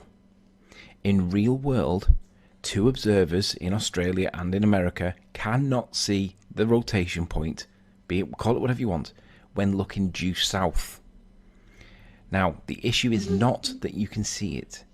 The issue is the direction that you're looking when you think you're looking south relative to the direction that the other guy is also looking when he thinks he's looking south, without assuming or presuming that you are actually looking south. You don't have an independent way, an absolute reference point to prove that you are actually looking in the same direction. What a spanner. It isn't possible to What an south idiot. at the same time as the other guy. Ain't got a clue about anything. Because one guy's looking southwest, the other guy's looking southeast. And how do I know that? Because I've looked into it. There's something called magnetic declination. And that tells us that the compass adjustment needs to be done because you're not actually looking south, apparently. And you can't rely on your compass to demonstrate that you are actually looking south. Because one guy's looking one way, the other guy's looking the other way. And that tells you that they're telling you to correct your compass, that is supposed to be a reliable tool for navigation, and correct that reading because it doesn't point south. So to hide the fact that you're not looking south, they tell you to change your definition of south and adjust it. This is how I know that it isn't a ball, because if it was a ball, you wouldn't need to correct for a compass, because the geographic and the magnetic South Pole would be the same thing. This is really a whole new level of stupidity. Sleeping Warrior. Magnetic It's a non sequitur fallacy. Just because it's a ball. Magnetic variation is not a new thing. It's a well-known fact that they teach in school. But I think you are sleeping in school. And the picture you show here is a flat projection. Look at this at the globe, then you will realize that the difference is not so big in South America, South Africa and Australia.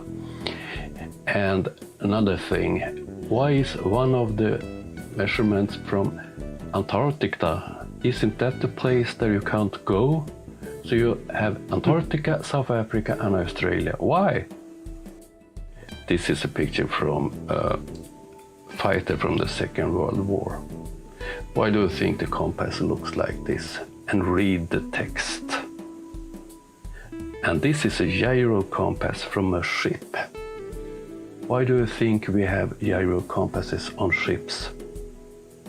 Because they don't use the magnet field to find true south.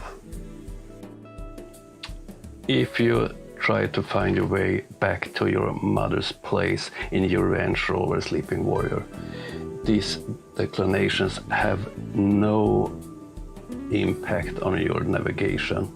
The difference is so small.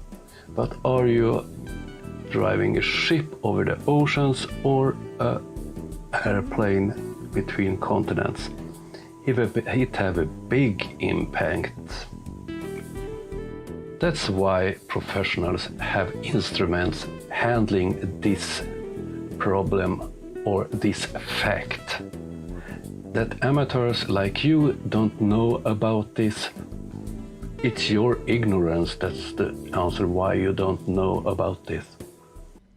This is how I know that it isn't a ball, because if it was a ball, you wouldn't need to correct for a compass, because the geographic and the magnetic South Pole would be the same thing.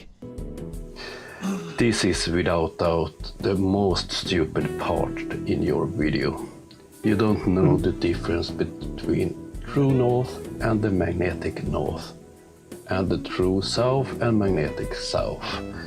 The true north is a geographic place, a real place, and why it's that you have to study it. It's too complex for a flat earther, I think, to understand.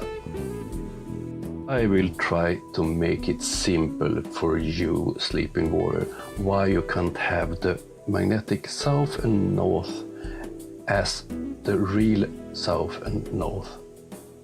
They are moving. This is from a professional chart showing a part of the sea outside Luleå in the north of Sweden. If you look at the middle, you see 7.0 east 2005 and then 0.1 east. What do you think that means, Sleeping Warrior? Try to take this slowly.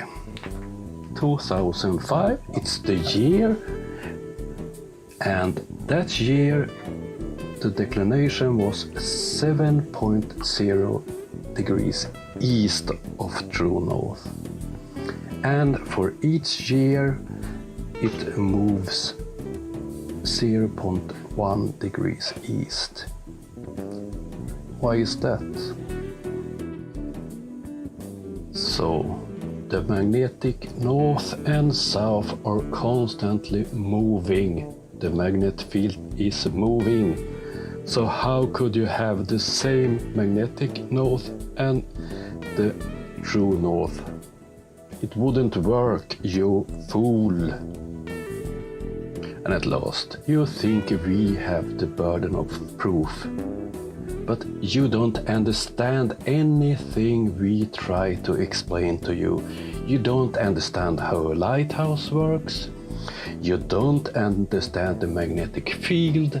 You don't understand how a compass works.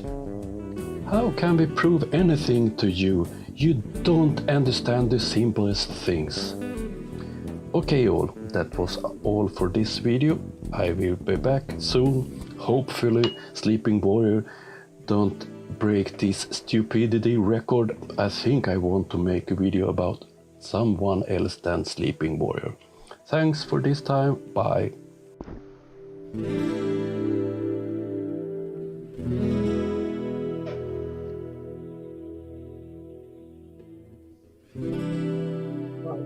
Was it B-Ball for Life that had a sort of interview kind of with Sleeping Warrior a while ago?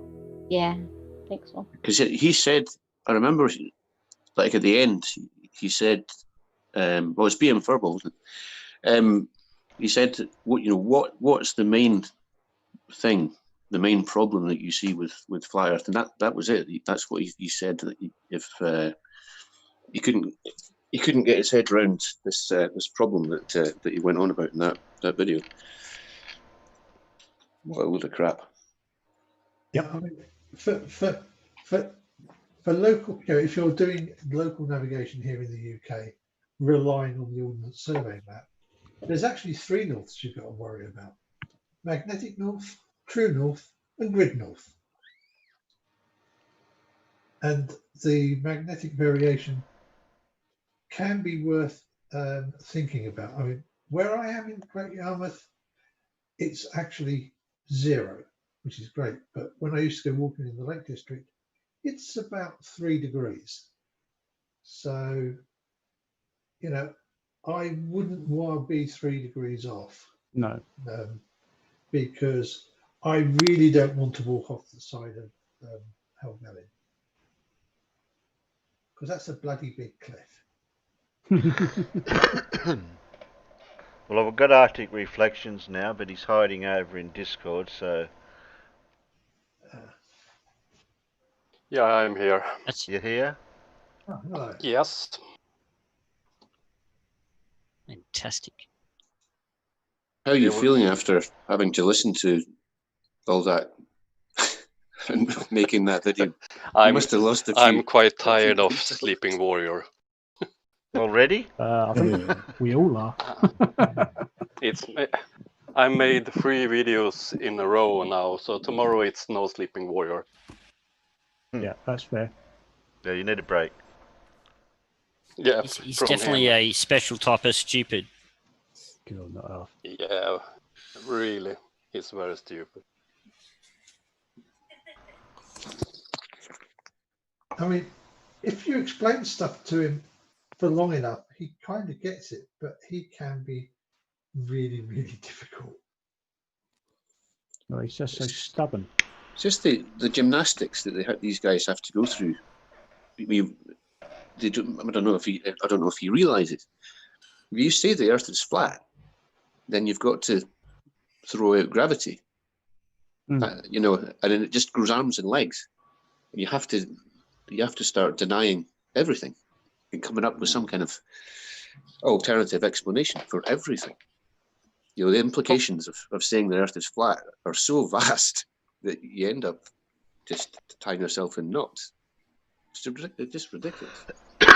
Well, there's been something that I've been saying for a bit over a month now, and it goes along the lines of, because predominantly your flat Earth culture is Northern Hemisphere, they can kind of make some things work on a AE map in the Northern Hemisphere, but as soon as it comes this side of the equator, everything just turns to crap.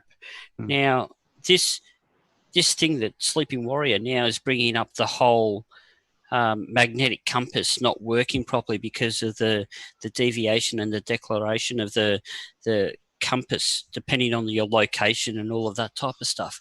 Well,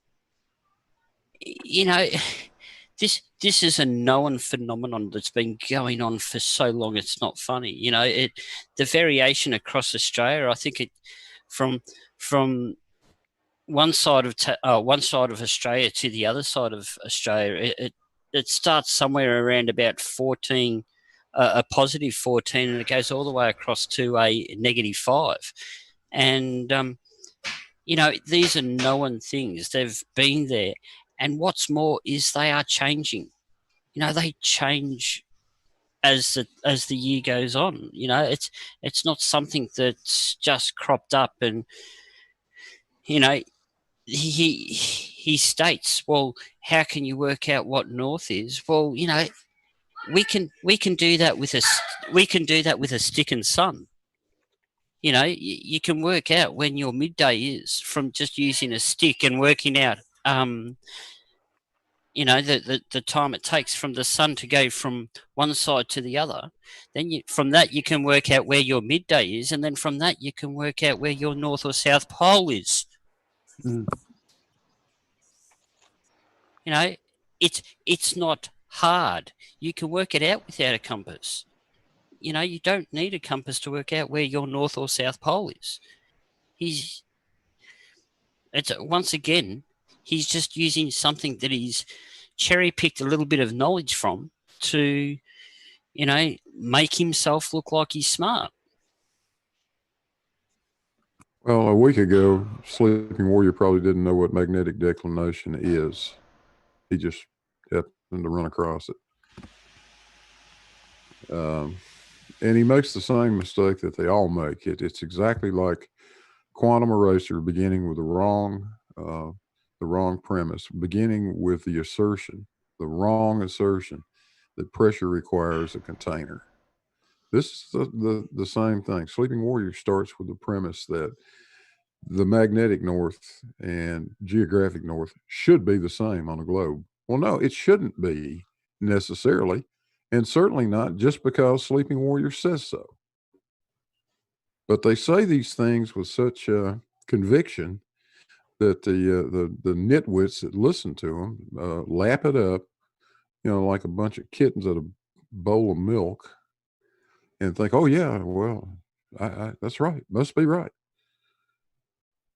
Actually, if you look at the magnetic declination on a globe and then try and put it into any sort of flat projection, Makes no that's when you sense. start getting problems. It makes no sense then. I happen to live at a point where magnetic north and true north are virtually the same. There is no magnetic correction right here. But if I go to the West Coast, it's, you know, I don't know, 17 degrees or something. 18. If you go across any 3,000 mile stretch of land, you're going to see a change in magnetic declination of 20 or so degrees. That's pretty common. What's wrong with that? We know about it. That's why we put that shit on navigation charts. Yeah. They're called agonic lines. And like I said, look on any air chart and you'll see it. It's published right there. Like I said earlier too, Blue, you know, if you work out where your north or south pole is, as per, like I said before, by working out when your midday is, your local midday, and work out which way is your north and south, then you get your magnetic compass and then compare it to what the map says that your declaration or deviation should be at your location. It magically all matches up. You know, everything comes into alignment and becomes, you know, almost like math.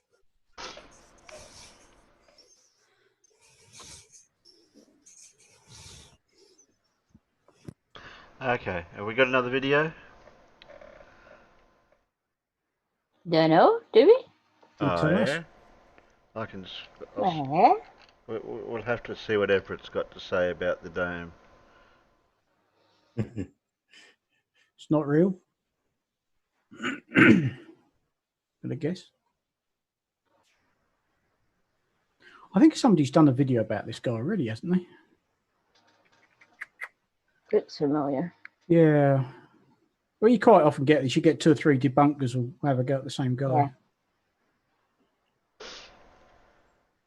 Oh, my stomach's rumbling. I'd like them to. It's time for a chocolate biscuit. Give us distances to Polaris and the sun and the moon and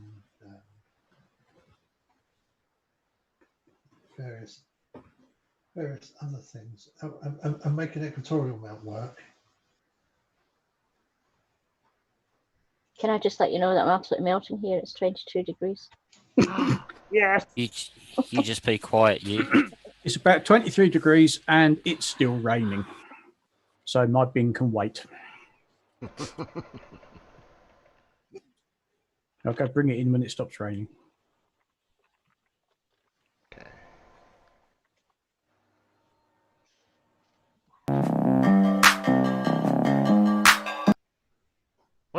play You music, squeak. we don't know what's going on. Yeah, Everett always plays a little bit of intro music. There was a particular bit of music he always used for Riley. Hi, my name is Joseph Roach, and this is my discussion on the distance of the firmament from the Earth. We have, for some reason, created the firmament so far away we can never get to it. However, can we ever figure out how far the distance is from the Earth to the firmament? Because if we live on a flat Earth, and maybe we can figure it out. Maybe at one time, the people of old actually knew how far the firmament was from the Earth. And I actually believe this because we had the Tower of Babel, right?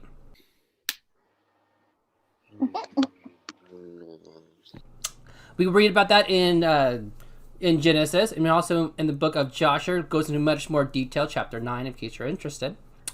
And they had their schematics onto of the Tower of Babel, how big the base was going to have to be and how high it was going to be. They had their blueprints. And according to Joshua, their tower would have, if they were allowed to complete their task, they would have been able to do it. So therefore, they knew how high they needed to make the tower to get into heaven. Non sequitur. So they knew how high the firmament was in order to build a tower that high. And so I was doing some digging on this, and the first place I started was Genesis. And some things in Genesis actually hit me.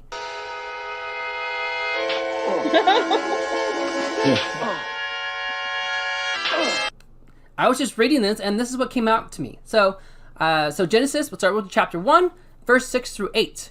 And God said, "Let there be a firmament in the midst of the waters." And he called the firmament heaven. So now the firmament, the dome structure, is called heaven. And now there's two different arguments when it comes to the dome structure. There's a bunch of them. There's a few, not going to say arguments, but people who suspect one way or the other how it's put together. Some say it's a physical structure, and some say it's an electromagnetic structure that would repel people away, something like a force field. And inside the dome structure, there's two pinlights, or devices known as the sun and the moon. The sunlight, or the light above it, will go into them, and then they filter that light and sends it through. And how do I know it filters the light? Because the sun has a heat source, and the moon has a cold source. So those two devices are adding a level of plus and a minus, like a battery. So as they're going through the dome structure, guess what? They're creating an electric field. That's the coolest fucking story I've ever heard in my entire life. That's insane. Can I hear it again? We all have batteries. We all understand. For those who understand how devices work, batteries, there's a negative and the positive. There's electric going through it. There's a current. That means the dome structure is a giant battery. Kids, Itchy and Scratchy can't be here today, but instead, we've got the next best thing. It's the Stingy and Battery Show. They bite and light and bite and light and bite. Bye, bye, bye, yada, yada. You know what I'm talking about. Uh-oh. So we got that part. So now let's talk about the actual distance. There's a lot of triangulating devices or apps on the phone where you can have one person at one point standing and another person standing at another point. And there's been a lot of people who've done experiments with these devices. And people have stood from states away, like large distances, and they use the device at the same time. There's a YouTube channel that's known by Rob Skiba. Oh, Who has gone into these with a little more length, and a lot of people have shown up that the moon to be about 300 miles away.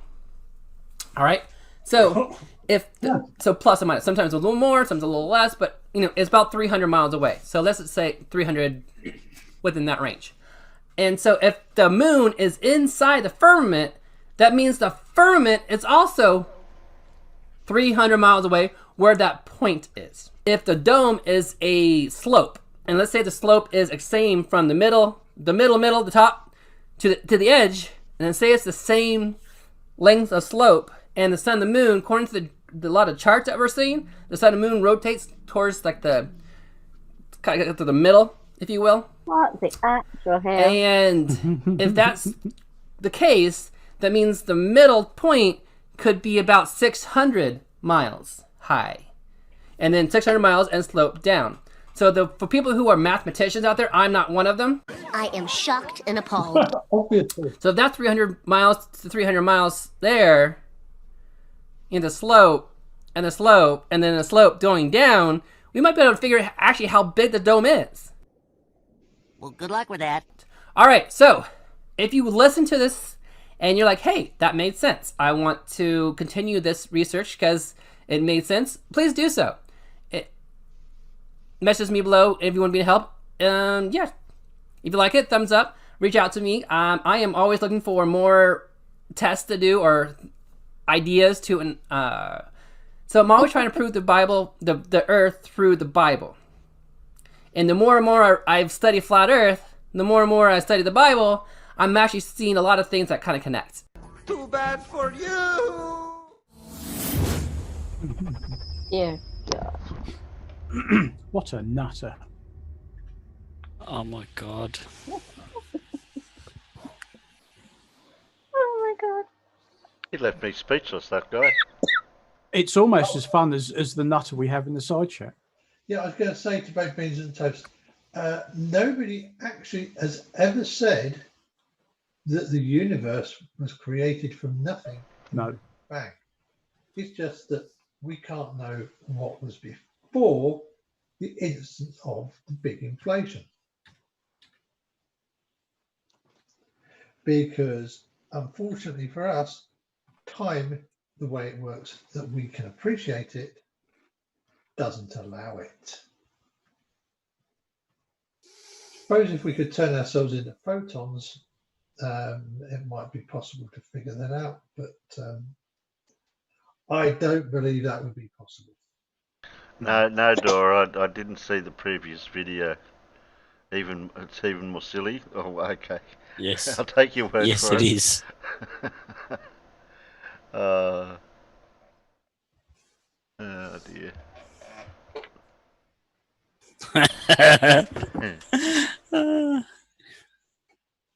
Poor old Beans. Are you actually going to give us any evidence at all for flat Earth baked beans on toast, or are you just going to go blah blah blah blah blah? Baked bean. What's baked beans been saying? Proof? Oh, it's about time that we got a. The heliocentric globe model posits that a Big Bang created the universe from nothing. But where's Conclusion: thank God the heliocentric model is impossible. Where's thank God it's flat to help us out? Yes. Thank God. Thank God it's flat. We'll disagree with you there. Yeah. Do you think we ought to invite Baked Beans and Toast on to come and speak with us? Do about that. Why not? Betty says no. As long as if it doesn't interfere with the rest of the show. Well, we were up to Pip's story. And we've been going for three and 3/4 hours, so... I just wondered if you want to come and say hello to us. You could invite him on for a special edition one day. Yeah.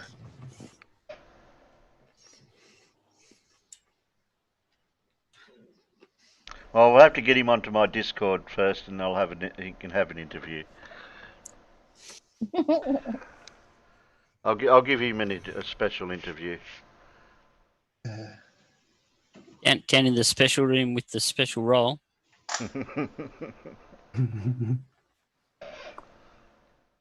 Yeah. Oh, that'll be your lot for tonight then, by the look of it. What have we got? Got a story, and then that'll be it. Oh. Okie dokie. What's that? Yes, who's been playing in Adobe? Okay.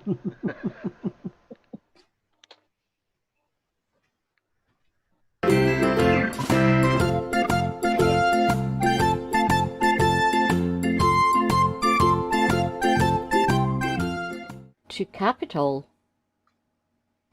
I was sitting in the surgery consulting Dr. Brown, pouring out my problems with a disconcerted frown. I want some contraception, doctor. Condoms just won't do. He said, I'm glad you came to me.